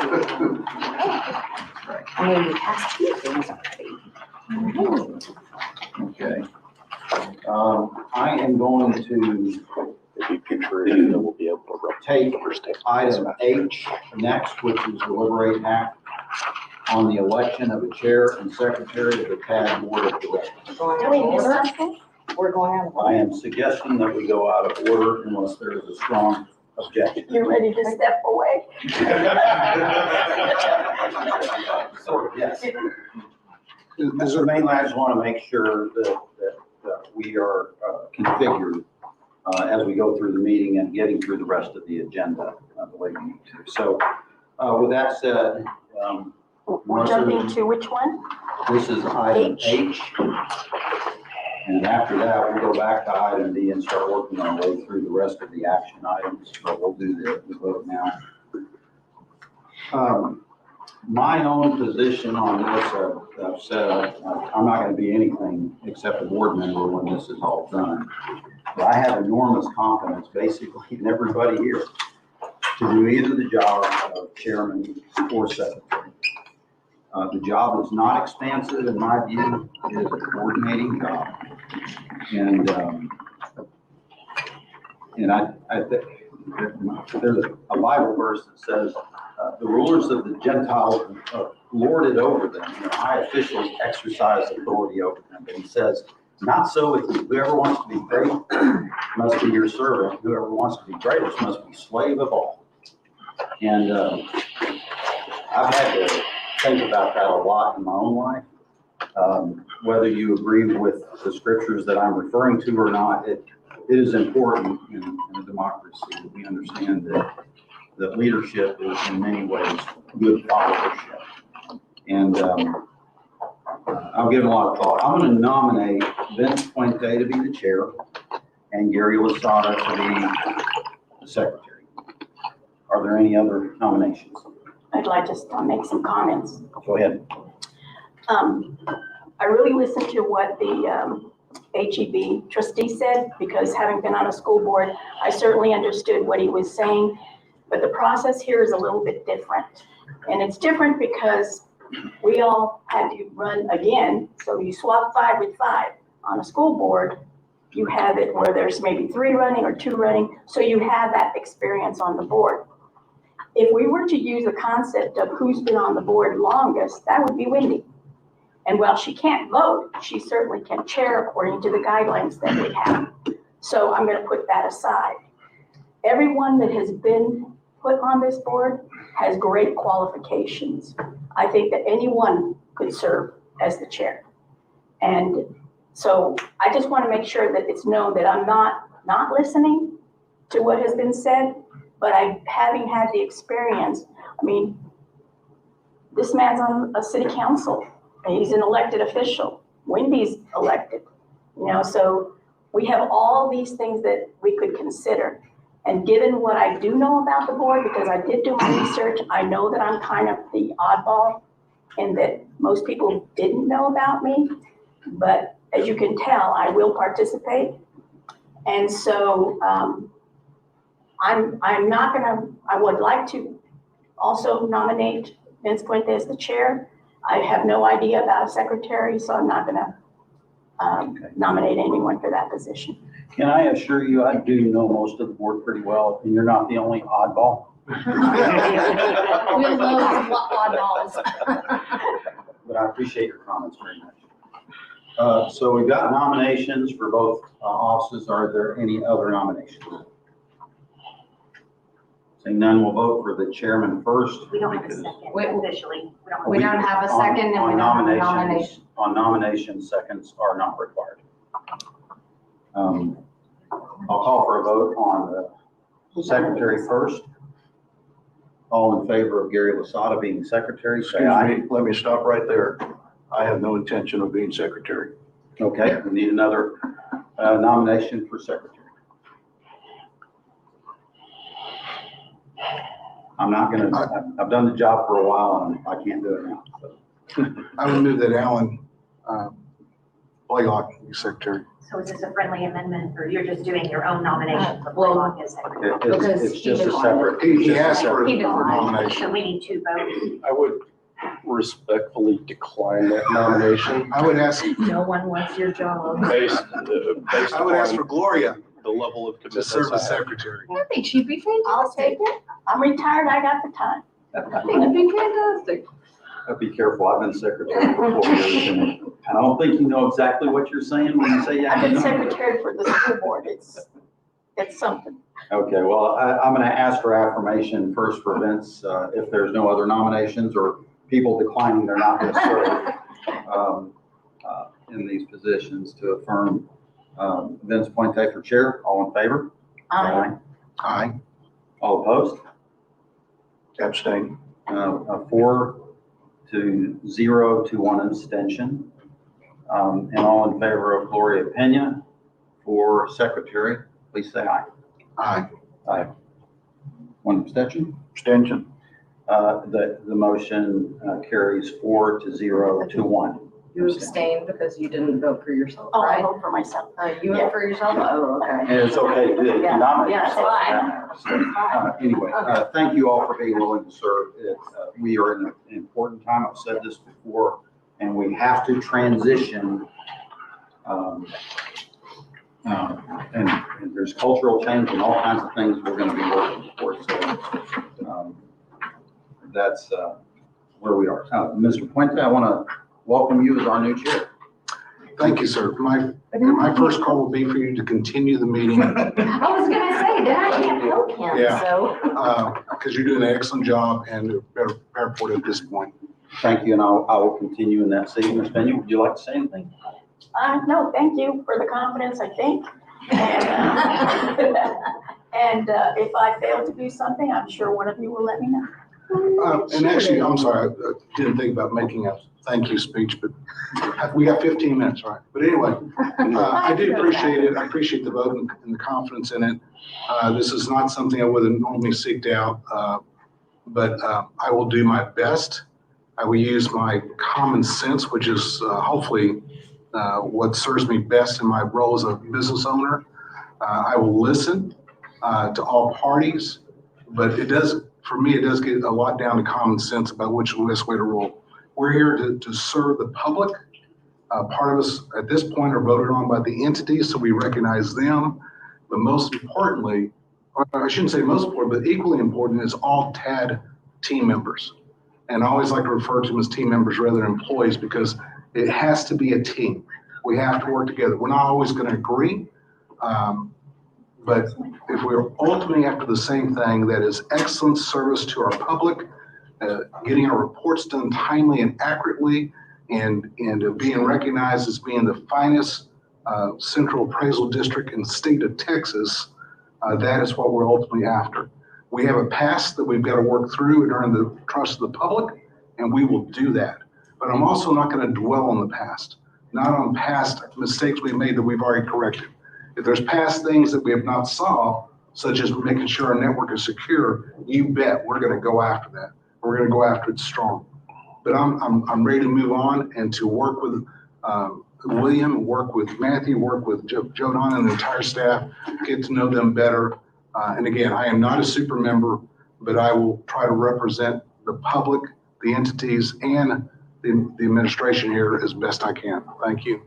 Thank you. And I agree with that. I think we're making a good step forward, and I'm looking forward to how things work out. I will say, Mona Puente, who's with us today, isn't on the board, but she has a conscience, and I know she and Vince work through things, and they think things through, and Vince makes a lot of wise decisions that are well informed by Mona, and she is here today. I'm assuming you're here to support Vince. We're not getting a twofer. We've got one chairman, but there are a lot of decisions you have to think through in the chair job or presiding officer, which I am right now. And it gives me a lot of encouragement to know that there's a good moral compass, not only in Vince, but also in his wife, and they work together in everything as a team, and it's a great thing. You're making me tear up, man.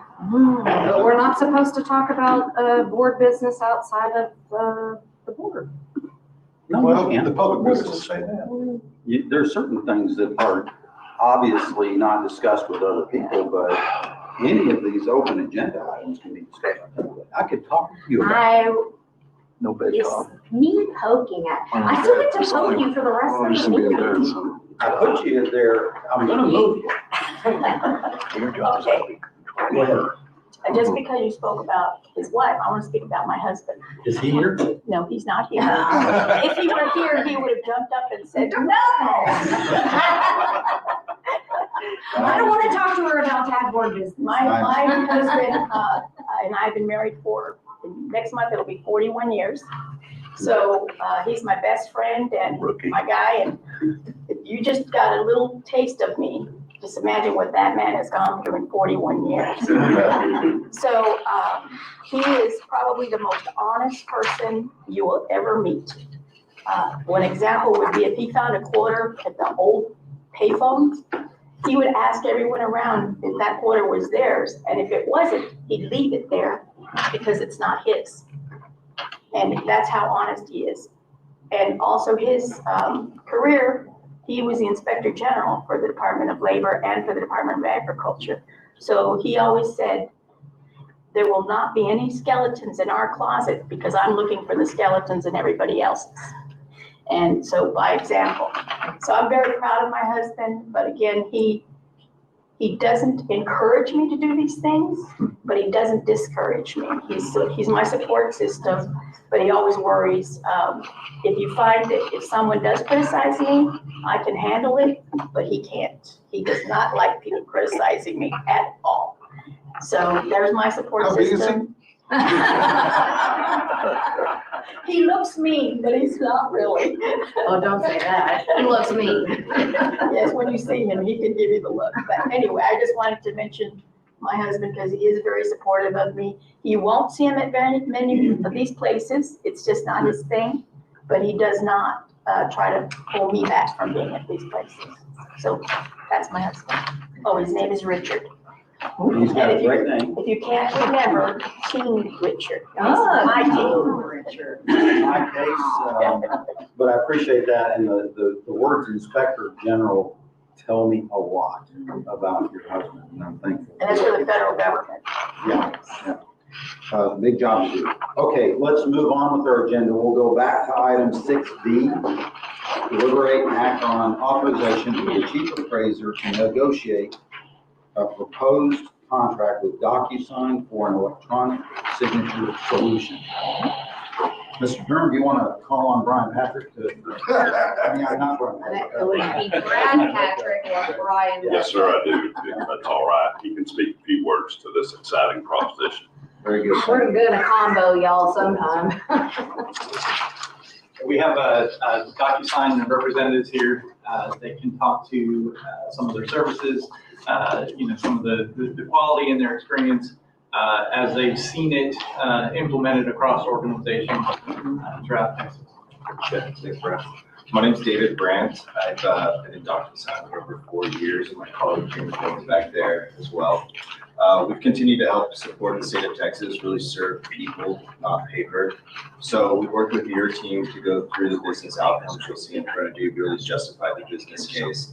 And it really comes down to DocuSign's a global recognized company with Texas certifications on security and compliance, working with numerous, whether it's local or state agencies across the state, and really making sure that they build relationships within their constituents.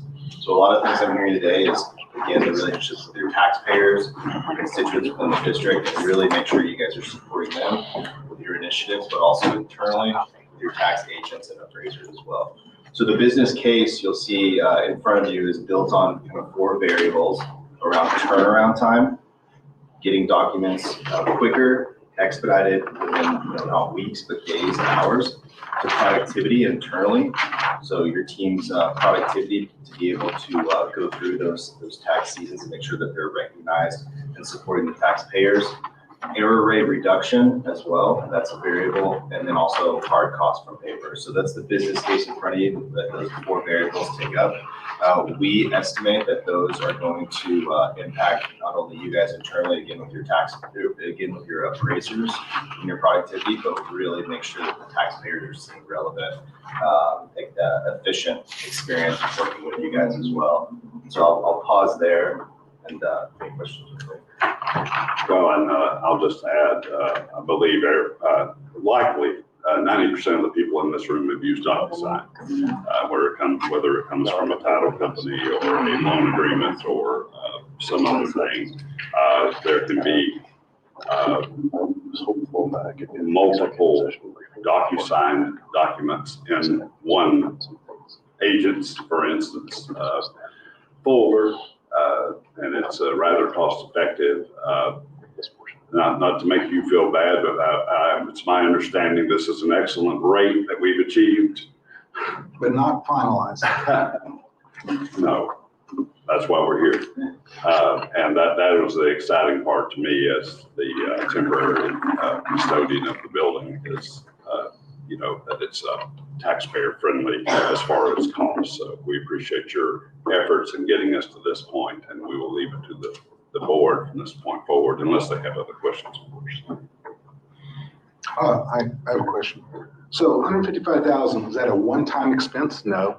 That is correct. That would be a recurring expense, and again, preempting, we have an allocation from what was previously a salary position that has come available as budget for this purchase. So are you saying you intend not to replace that employee in order to cover this? That's correct. That person's making 155,000 or more? They're making a portion of it, and then they're making the majority of it. There is a smaller amount that we will account for from a similar bucket, but yes. And I realize technology is changing all the time, but just a general statement, somehow we got to get to the point where we anticipate these things and we approve them in the budget. You were not the person that was hired originally for this position, you're interim, so please don't think I'm saying this to you, but I think you can see with this board, we're very concerned about expenses. We're very concerned about the process. And so it always bothers me a little bit when we're saying we're taking it from here. It's legitimate. So we're not spending more money, but I'd rather it be something we can anticipate and we discussed in advance. So ongoing, would it be 100? Is it reduced after the first year? There's a level of expense that is reduced because there's some upfront training, Right. Upfront implementation costs. But at its core, it would be very close to that. Thank you. Any further questions? Over there. Mr. Lasada? I'd like to make a motion. Authorize the chief appraiser to negotiate a contract with DocuSign for an amount not to exceed $155,000 per year. Second. Motion is made and seconded. Any further discussion? Just to note that he did add per year at the end, so I'm just noting that. Okay. Any further discussion? I'll call for a vote. All in favor, say aye. Aye. Those opposed? That is unanimous. Thank you. Thank you. Thank you all. Deliberate and act on action. This is item E, 6E. Deliberate and act on action to officially call for special election of 3 at-large Tarrant Appraisal District Board of Directors members on May 24th. For perspective on that, I'm going to ask our attorney to explain what this is and what our vote means. This is mostly an administrative function. We kind of have to do it. Yeah, so he's going to explain. During the second special call session of the most recent legislative session, the legislature changed the makeup of the Appraisal District Board of Directors.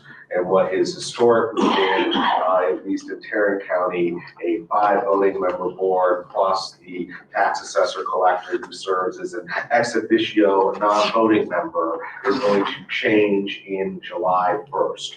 All 5 of the voting members are going to serve through the entirety of 2024. There will be another selection process for those 5 seats at the end of the year. On July 1st, the tax assessor collector, Ms. Burgess, is going to become a voting member. The tax assessor collector will remain a voting member. Additionally, there are going to be 3 additional seats on this board starting on July 1st.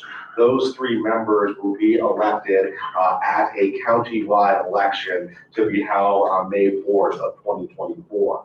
All of that was not anything that this board had anything to do with. The Texas legislature and the governor made all of those changes, but as part of the laws for elections in the state of Texas, the political subdivision that is having the election, in this case, the Tarrant Appraisal District, does have to go through the act of officially calling for the election. That's what this agenda item is, and my legal advice to the board is if you don't pass this and call for the election, we are going to be in violation of state law. And that would come up in official reviews by the state comptroller. Yeah, my guess is we're gonna hear about it long before the comptroller does their math. If we don't have an election to seat the 3 people on this board, it should be starting in July. That's the background. Is there any discussion? I would just comment, since this is mandatory, that I will motion to approve it. Now second. Motion is made and seconded. Question I'd like to ask. Go ahead. It makes reference to place 1, 2, and 3. Do you have a definition of place 1, 2, and 3? No, that is one of the things that is not addressed in the law that called for the election. And we are hoping that the Secretary of State's office is going to give appraisal districts some clarification on this, but it is not clear whether there is truly a place 1, a place 2, and a place 3, or whether or not the number of candidates who file to run get on the ballot, and then the 3 that end up having the highest vote are the ones that get served. Get appointed to the board. Mr. Shepherd, We're gonna need some clarification. Secretary of State released a notice that said that they are 3 separate. Okay, so I guess they're all. Place one, separate. place two, and place So you're saying geographic or, you know? No, sir, they're all at large. They're all gonna be at large seats elected by the citizenry and not by elected entities, and people on city council, school board, they call it the district and the commissioners. So I guess what you're saying is 3 people to run for place 1, 1 for place 2, and In 0 other for place words, when 3. you, when you turn in your application to the county to run, when you file to run, you are declaring, I am a place one candidate, or I'm a place two. One other comment for, it's really to the public. This may be a good or bad thing, but it's also a mandate, as it's already been stated. Part of that mandate is this entity has to pay for that election. Yes. It's been estimated, we can't get a firm number, that costs us $300,000, which we did not have in our budget because we didn't know that was coming up for 2024 when we did the budget. And just keep in mind, there are a lot of expenses that we incur because we're required to incur them. We're mandated to incur them. It was a shock to me that we had to actually pay for the election. But anyway, so be it. Thank you, Wendy. Okay, so, and that's true. I think the number's, what is that? It's about 350 grand. 300 is the only number I've heard so far. Okay. That number moves around. Different counties are coming up with different estimates, and throughout the state, the questions that we're trying to get answers to, other appraisal districts are doing the same thing. This will be the only election in May that occurs like this. After this, if I'm not mistaken, the 3 at-large members will be elected on a kind of a staggering basis in November elections. And that's going to change the cost then, I'm assuming, when we spread a countywide election out over the whole county. Hopefully, our part of that will go down, but there were lots of ways to do 3 seats. Now, this was my last choice. I love the fact that the taxpayers are going to have a strong voice. But it's an expensive election that we have to fund. So with that in mind, we've got a motion and a second. We've got a comment. She had a question. Yeah. Ms. Burgess? Yes. As a board member for the Tax Assessor Collector Association, our board brought to the attention the legislature and took to the state comptroller's office to their attention that they didn't address whether the exact question. We posed this to them as soon as they put it into motion. Is it place 1, place 2, or place 3? Is it the top 3 vote getters? And they said, we didn't even think about that. So we brought that to their attention because some of the tax assessor collectors in other counties actually do the voter registrar function, so tax assessor collector offices in the state with 254 counties statewide, we do different functions in different counties, so it's very different.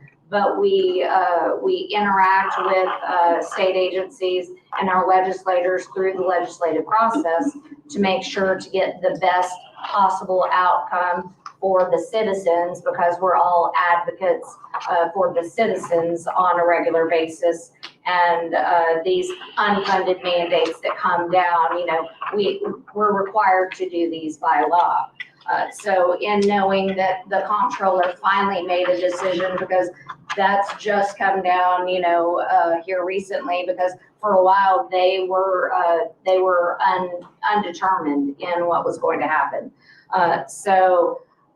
This also puts politics back into the appraisal system, because the Pivot Bill of 1979 took politics out of the appraisal system, and Wayne Pivito of Orange County, who is still alive and I believe is 81 years old now, and working on his farm.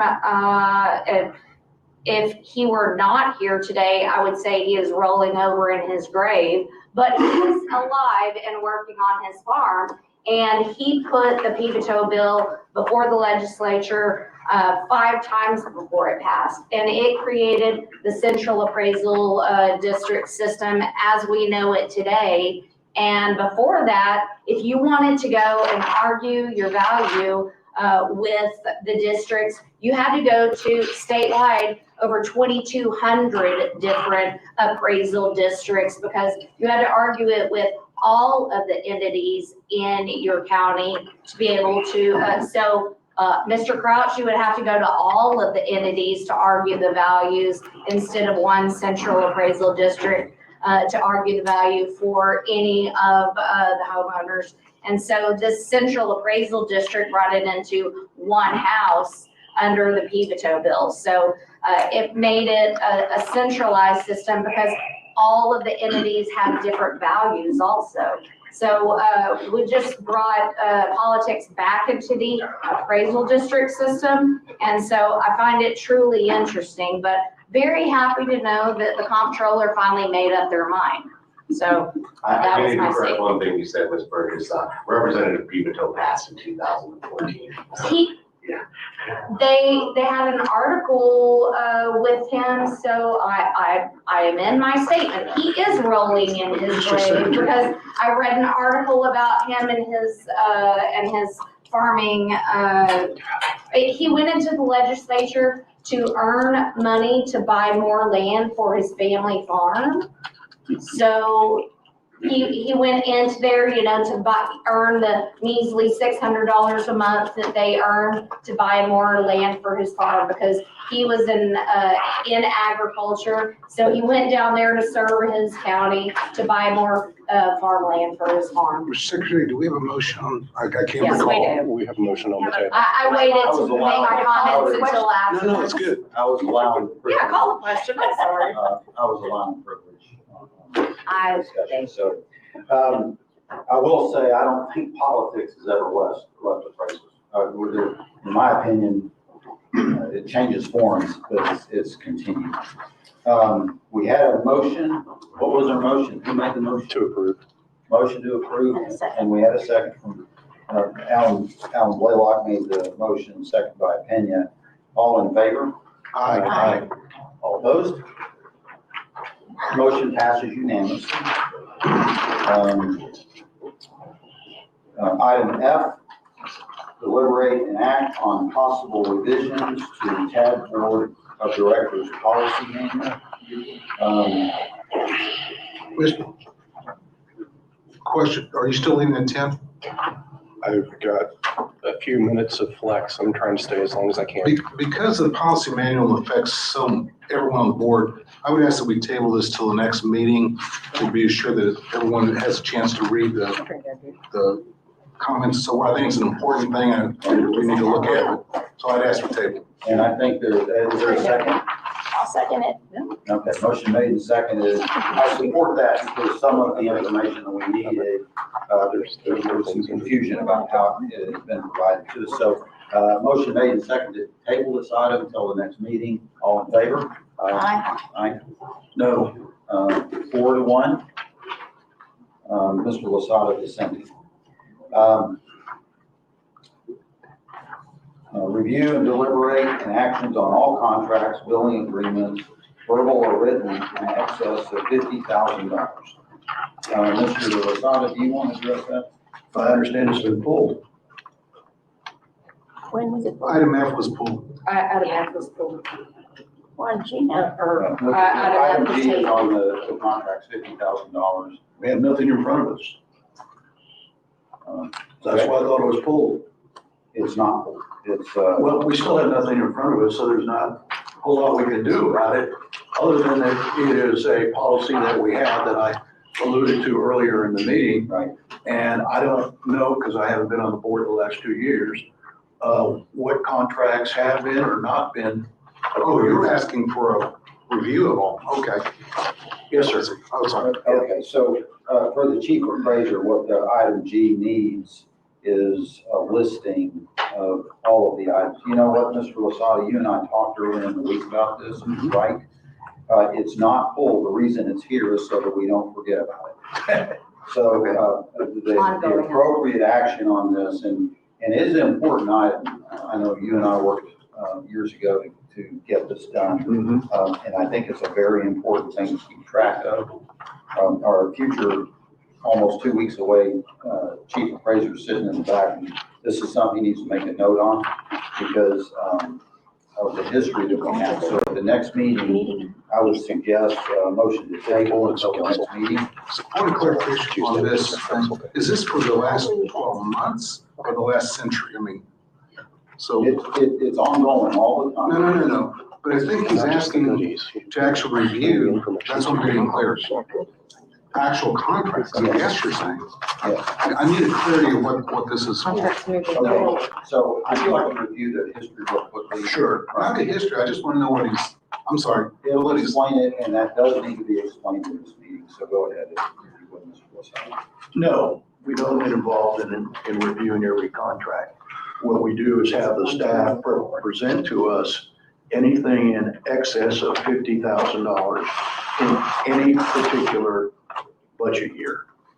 Okay, and the purpose of that was that in the past, there were billing agreements that never came before this board in amount, one in particular, that exceeded $300,000. This board had no clue that was going on. I think as us being board members responsible to the entities and the taxpayer, that we need to make sure that we know if there are expenditures of 50,000 or more, not necessarily any different than what we heard on the earlier ones that were brought before us for the 155,000 and the other one that was brought to us. So the purpose is to have the staff come to us and say, we are going to spend 50,000 or more. There's budgeted items for that, and here's what it's for, that type of thing. I don't know if that's clear enough, but. No, I understand that. All I'm asking, as long as William understands, are you asking for contracts we have coming up, or are you asking for the last 12 months? That's what I think that's a good question.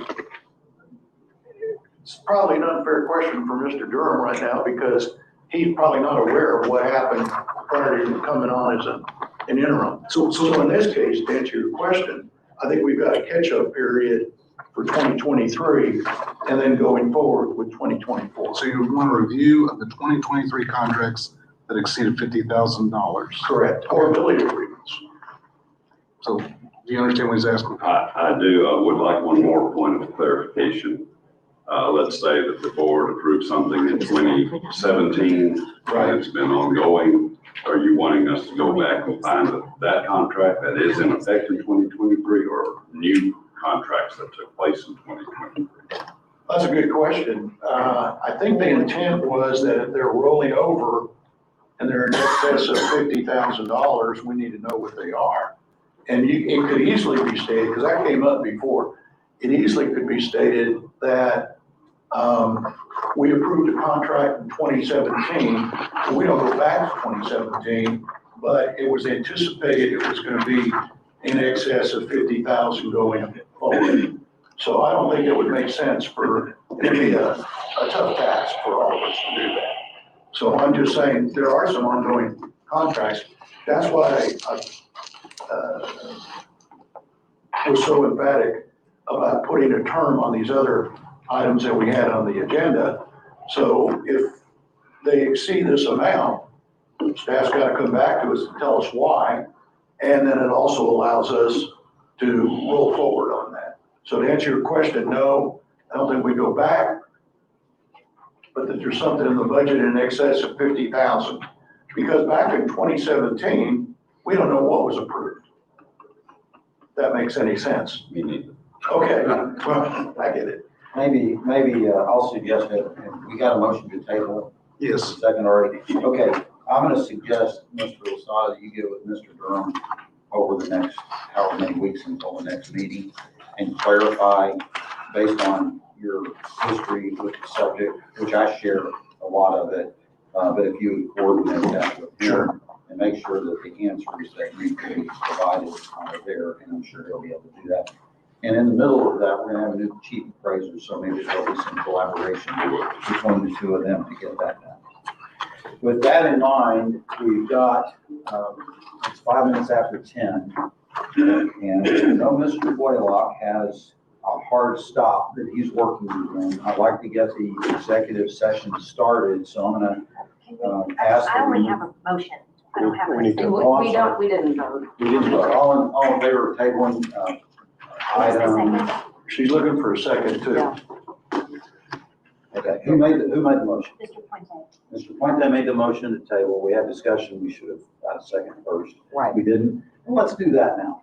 Well, is there a second to the motion? To table that item until, the next meeting, item 6G. I'll second. Motion's made and seconded. All in favor? Aye. All opposed? Are we talking about the policy manual? No, we're talking about the contracts. Contracts, well- The one that you talked about. But we don't have a the second- choice, so, we don't have a choice, so I would say, yeah, I'm in favor of it. I think our vote is unanimous. If there's anybody voting no, there are actually none. So, we're moving on. I'm gonna take us into executive session now so we can address some of those items, with So you're Mr. moving past item 7? Yeah, we're gonna come back to item 7 after we get out of executive session. So we are gonna recess to executive closed session pursuant to the following parts of the Texas Open Meetings Act, Government Code, Chapter 551, for the following purposes. Section 551.076, deliberate regarding security devices, security software, or security audits. Section 551.071, deliberate on a matter in which the Board of Directors seeks advice of its attorney about contemplated litigation, or on a matter in which the duty of the attorney to the governmental body under the Texas Disciplinary Rules of Professional Conduct of the State Bar of Texas clearly conflicts with the Open Meetings Act related to statements made by Tarrant County Appraisal District's former Director of Information Services regarding the Tarrant Appraisal District's information systems. B, definition of and application of walking quorum laws. C, election of Tarrant Appraisal District Board of Directors by the taxing entities for the 2024 term. And D, contract with newly hired Chief Appraiser Joe Donball, who actually is not employed right now, but we expect him in 2 weeks to be officially on board. So with that, we're going to retire to executive session, and when we're done, we'll be back out and we'll resume.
Yes, I am. Actually, we're waiting for, there's no music? Oh, no music, no, sir. Once we start, we don't. Okay. Yeah. I wanted my introduction. We can add I wanted to see the Yeah. info. All right, so in this case, and you are next on the agenda, would you give us your report, please? I will do that. For the last quarter, September through December, we had a total of 48 issues, questions, things that I helped with. And for the whole year, it was 67 total. And Wendy, I have to tell you, you have some great people working for you. Is it Charlotte that you're? Yes, Charlotte. Charlotte and Crystal. Yes, They're both wonderful. They help me when I need help. they are fantastic. So they do. And the only other thing I can tell you is that we're getting the applications for the next year ARB. And when those applications come to me, and I make sure that they have, that they will work. Some of them don't tell you the truth, but that they'll work the whole time if they need to work.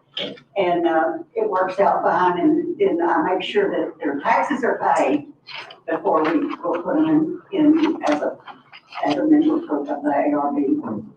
So at this point, we have 60 ARB members as of this end of December.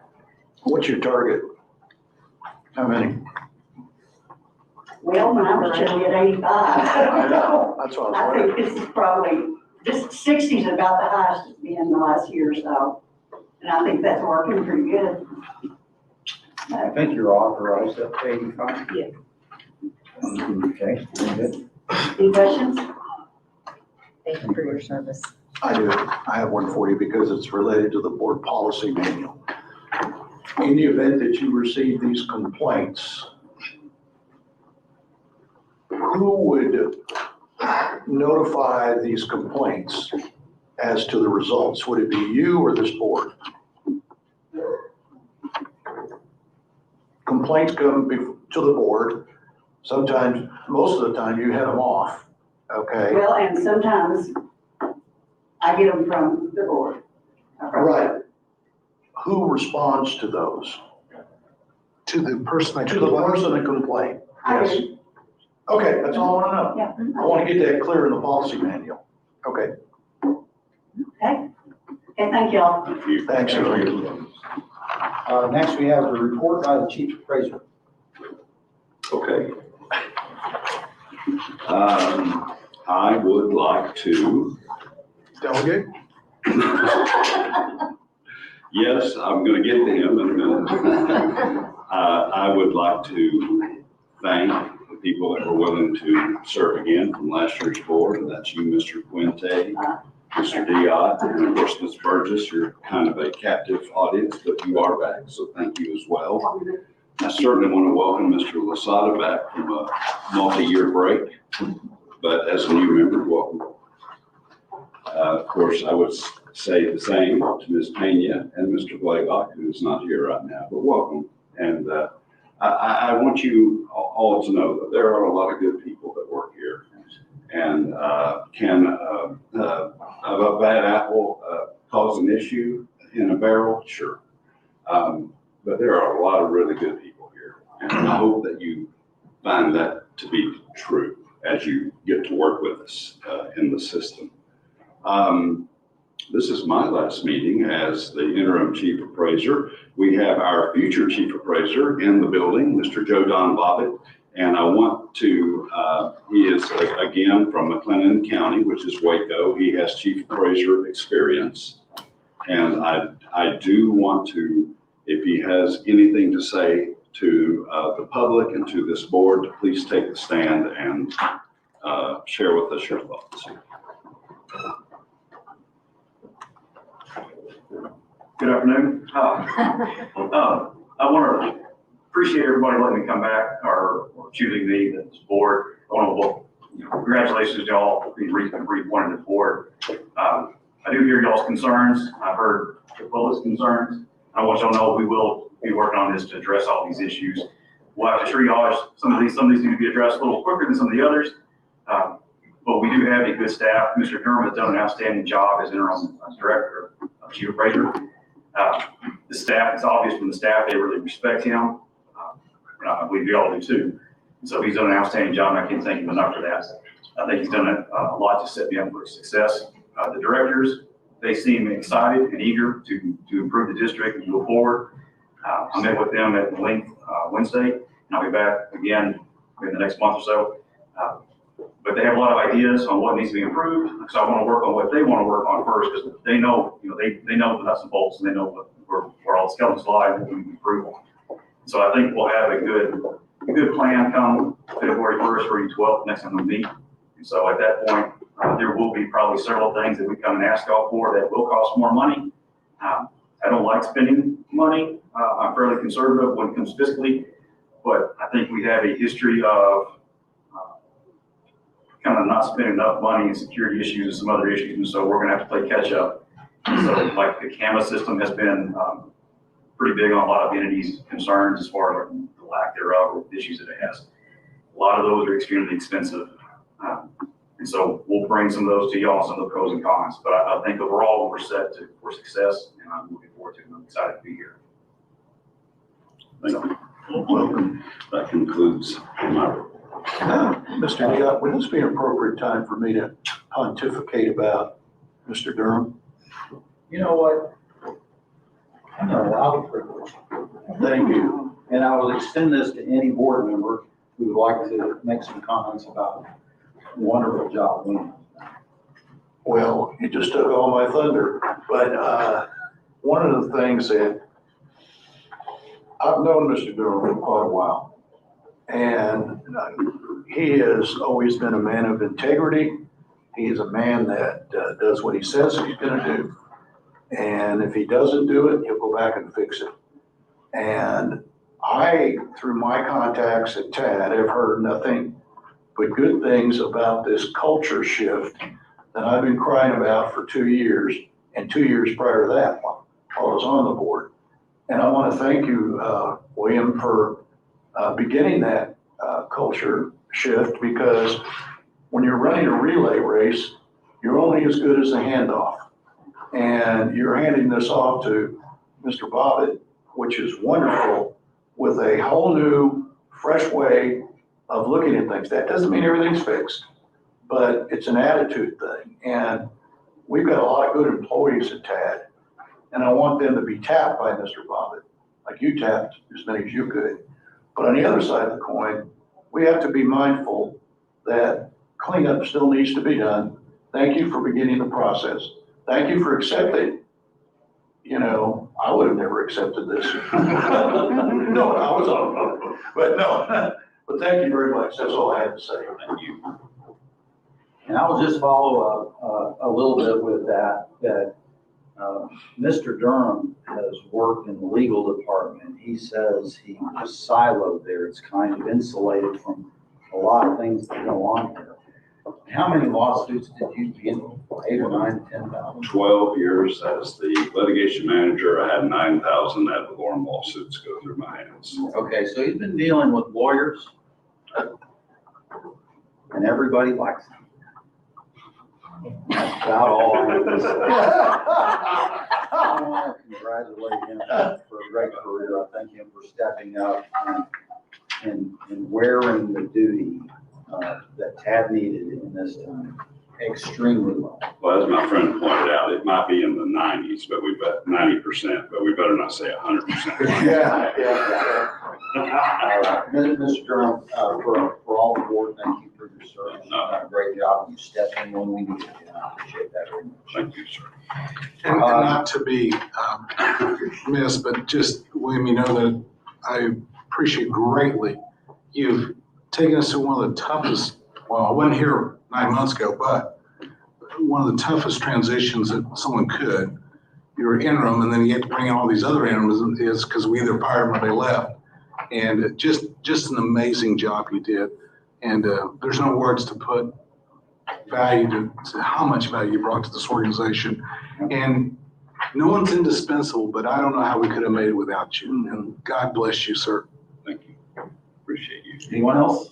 Go ahead, Wendy, you've been here. Oh, ma'am, I yield to you first. Although this is my first meeting, official meeting with you, I have watched you from afar because I've watched all the videos and how you represent the district and so on, and then also been able to observe you in a public forum.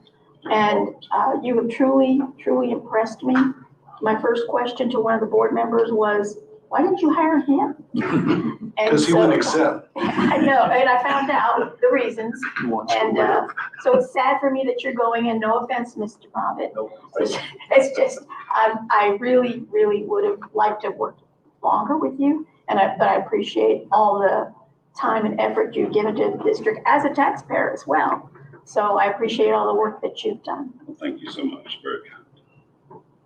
So I'll start off with some good news, Ms. Pena. He's not going far because since he was in the litigation department and we did tap him for being the interim chief appraiser, and he has done such a fantastic job, he gets to go back over to what we refer to as his corner of the building, because he is going back to being the director of the commercial division. So we are not losing him. So great news. He's staying on board and he's continuing to go back. He really wants to go back to his corner of the building, you know, and lead that group. So we're not losing him, which is the great thing. Because he has been and he's not going to want to look at me while I do this because he doesn't like hearing people say good, nice things about him. But he is a man of fantastic morals, ethics. He is a leader of great people in this building, and we have many, many very good people. So, Jodan, you will find as you work through your new position that you have fantastic folks in this building, and they have been following a fantastic leader. And also good news, he's not going anywhere. Also good news, you have some other good folks that have been leading individuals, and there's been some fantastic leadership during this difficult time. And it is those that lead in difficult times that test them to their bounds, and they have been tested to their bounds. And to William, thank you for sticking with us. It has been difficult. You have never wavered. You have come in during difficult circumstances for you personally, and you have never stopped. You continued. And for me personally, thank you so much, because we have a different relationship than the other board members, because we do daily business together between our offices. And you know the standards that I have for our business that we do together. And so thank you, because the standard is high that I have for the business that we do together. And you never stop whenever I ask for a higher bar. You just say, yes, how much higher would you like for it to go? And that tells me so much about you. And it also tells me the caliber of the individuals that work in this building, because they can produce at that level also. So thank you. And thank you to all of the individuals that work in this building, the directors, the managers, because they produce this work. So thank you for being the leader, and thank you to the people that work in this building as well. And I will stop pontificating now. Thank you. I asked for permission. I didn't give you permission. Oh, but you don't have to. You did. He even slid back so I could do it. Thank you so much. Mr. Durham's done a great job, and Tad's lucky to have you. And thank you for your important service. I appreciate it. All right, we will move on in our agenda. We've got really two main things to do, is taking actions based on the executive session that we just came out of. On 9A, security devices, security software, and/or security audits. This is a, We skipped seven. Sir? I'm sorry. 7C. The legislative. Legislative I update. forgot. This is new. This is why I'm here We to help haven't you. done this on the agenda before, but this is really important. Then we're going to have a report from our attorney, a legislative update, and whatever else he wants to say, except what football team he likes. And Matthew's like, Can I ask you how timely this is? So, This meeting or next meeting? So, yeah, absolutely. I mean, we could put this off if you wanted to. For Mr. Bobbitt and Ms. Burgess, they're aware I have a 2.5-hour update on the legislative changes. You can stay here as long as you And I could do that. Obviously, I wasn't gonna do that here. I probably, though, to cover the high points that the board probably really does need to hear about, we are probably talking 15 minutes to a half an hour, depending how many questions there are on it, so. We could do that next month. The other thing, I know we had talked at some point in time about having an actual, like a board training and orientation session, and we could put it in as a part of that as well. And I could just do both of them sort of back to back in a workshop type meeting in the future, if that's what the board would like. Is everybody okay with tabling? Yes. Have a motion? So moved to table. Item Motion 7C. made to table item 7C by Vince Puente, seconded by Gloria Pena. All in favor? Aye. Aye. Thank you, Matthew. Okay, now we'll move on to open or executive session issues. I will say on item 9A, that is in progress. I don't think we have any action today, but action is coming. We had a lengthy discussion about what we've had experienced and studied and found and didn't find and all kinds of things about it. We have a few finishing touches on part of this. But one thing I will never say, and I'll bet you no other board member is going to say, is the investigation is closed. Because the nature of this doesn't allow you to say that, because as soon as you do, somebody's going to say, you need to think about this, or you need to think about that. So we're going to be in a profile moving forward, I think, of being ready to address things as they come up. And it is always going to be going on. And we're going to be vigilant, looking for things that we need to find in cyberspace to be protected from. So I don't think we have any action on item A. Statements made by Tarrant Appraisal District's former Director of Information Services regarding the Tarrant Appraisal District's information systems. I don't think we have any action to say on that. That kind of goes with 9A, very much overlapping issues. And it's basically on this agenda because it's not going away until we've really nailed everything down that was a result of what he said. Does anybody have any objections to that? Moving on to item C, a definition of an application of walking quorum laws. Matthew Tepper, will you address those issues first? Yeah, there were a couple of questions that have come up on this board over the years as to what, one, constitutes a quorum of this board, and two, what constitutes a walking quorum. The board, as it sits right now, has 6 members. 5 voting members and the tax assessor collector. The attorney general is opined on this position before, and he has stated very clearly that on an appraisal district board of directors with 5 voting members and a 6th non-voting tax assessor collector, that a quorum is 4, even though 3 would be enough votes of the voting members to get anything through.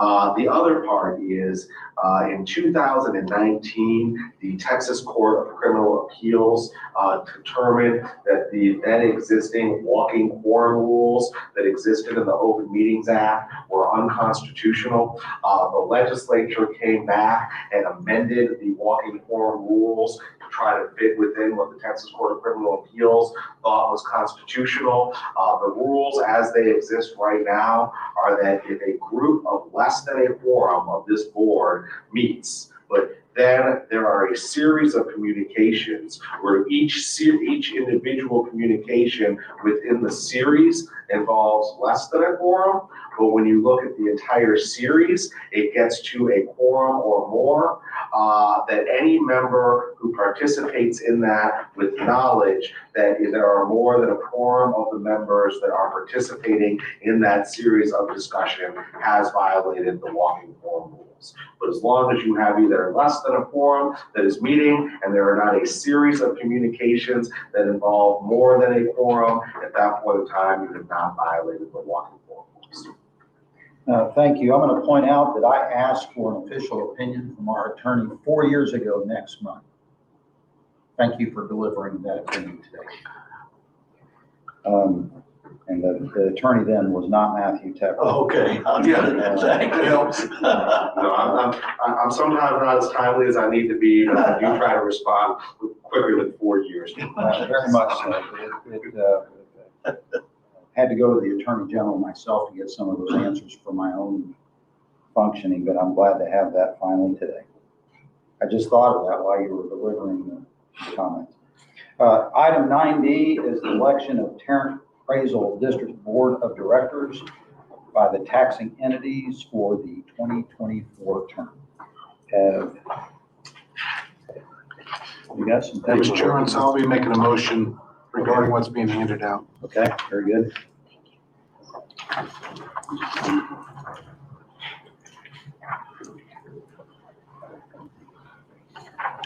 Thank you.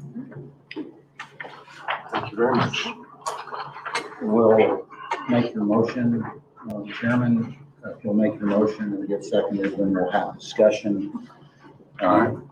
Make a motion that the resolution of the Board of Directors of the Tarrant Appraisal District, that we pass the resolution of the Board of Directors of Tarrant Appraisal District regarding deadlines for casting votes for appraisal district director positions. That's the title of this document, and I move that we accept it. Is there a second? I second it. Now for discussion, there was an unfortunate circumstance developed with the Arlington ISD, and there is a state law that was passed, and it was passed essentially because of Tarrant County. But the state law changed that if an entity has more than 5% of the votes, and Tarrant County has 6 entities that fit that description, they have a lot of votes, that those people need to vote early, because what was happening years ago, really probably all through time, was that some of the larger entities would just wait till the end, and then they just picked the whole board. And it really, really put an unfair advantage to some entities and a severe disadvantage to the smaller entities. So the law that the legislature passed required those entities to vote within their first 2 meetings and deliver the resolution to chief appraiser. Arlington ISD has been going through, and Ms. Pena can speak to this more to explain if it needs more explanation, issues with their superintendent. They're trying to hire a new superintendent. They have an interim, trying to hire a new superintendent. And because they're focusing on that job, which is probably one of their most important jobs, and because of the newness of this law, it just passed. This is the first election that it applied in. They missed getting their votes done in time. And so, but they ended up meeting and voting. And there was a question whether those votes would count. I'm happy with the results. Their candidate is Ms. Pena. She has showed up to play, folks, and she is contributing on every level, and we're all happy she's here. We don't have anything against Arlington ISD at all. This is mainly for the future.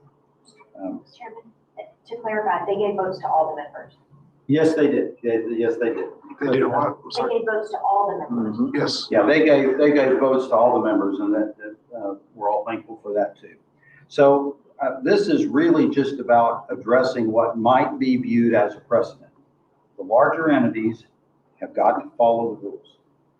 Their votes were counted, and I'm not a lawyer, But the plain reading of the law makes it clear their vote shouldn't have been counted, in my opinion. Again, not a lawyer.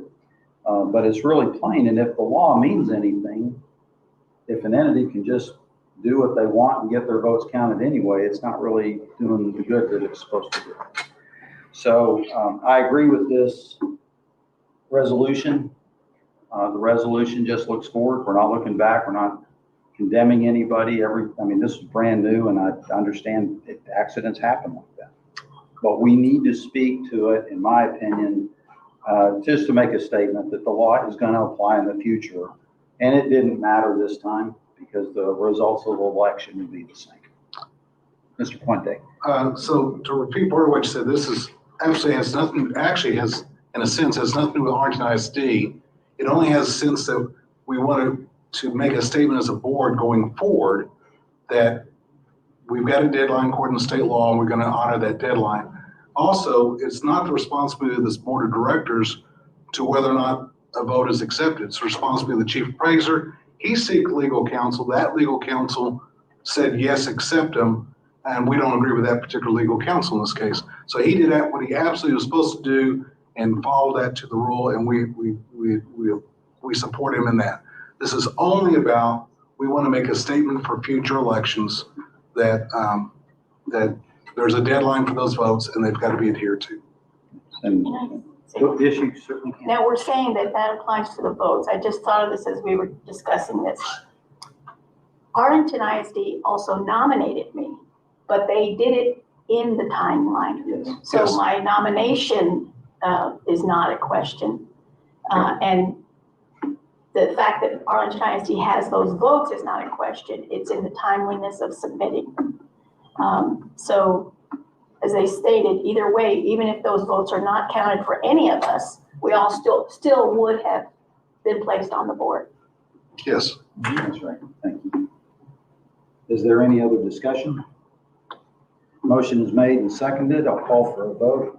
All in favor of the resolution, vote yes. Yes. Yes. Aye. All right. Oh, she can't vote. What would you vote if you voted? The motion is passes. You're taunting me, Four sir. in favor, 0 against, no abstentions, and the motion passes. And if you would give our regards to Arlington ISD, it's not about them. I'm sorry what happened. I know there wasn't anything nefarious or intentional on their part, nor Mr. Durham for counting the votes. His advice was, and he asked to follow that kind of advice.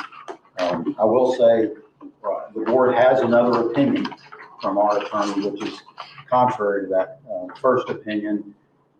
How about that? Two lawyers disagree. In line with tax code. Yeah, I think that's important that there's a plain reading of the law. So anyway, I think we have done that, and we've let Mr. Bobbitt know how we feel about this moving forward. On our agenda, the only thing we have is future agenda items. And then one last thing, is there anything that we need to include on future agenda items? And we've got some things from this agenda that we're moving forward. So I'll just ask for the board's advice on that, because in my mind, I can't keep it all straight right now. What do we need to be discussing? Not necessarily agenda items, but time. I think that the time of the meeting should be 9 a.m. And I'm telling you that Historically, because 9 a.m. actually it's in our board policy. It is. So I would like to adhere to the board policy and have a meeting at 9 a.m. Very good. We had a lot of board meetings this year, and they've moved around a little bit, but you're right. It is in the policy, and we can certainly follow. But it's also by the call of the chair. Special circumstances. It's by the board, the policy currently says. by Oh, the board. policy, okay. Yeah. But we're going to talk about the policy next time. In any case, we've had a lot of meetings in the last several, I mean, 8 or 9, but I agree with you. It will be set for 9 o'clock, and if anything is to change that, we will change it by board rules. And also, we can address if we want to keep that in the board rules or leave that up. Yeah, because that will bring up other things like unbudgeted items of overtime for staff if we continue Right, that. like if they have to get here at 4 AM to start. So that becomes a budget item then. I'm thinking that y'all do this for free before 8 o'clock. Absolutely not. I feel quite certain that the Grand Appraisal District follows all of the wage and hour laws that are required by the Department of Labor. Mr. Attorney, thank you. If not, the Department of Labor Inspector General, we have. I have a question of our attorney. Okay.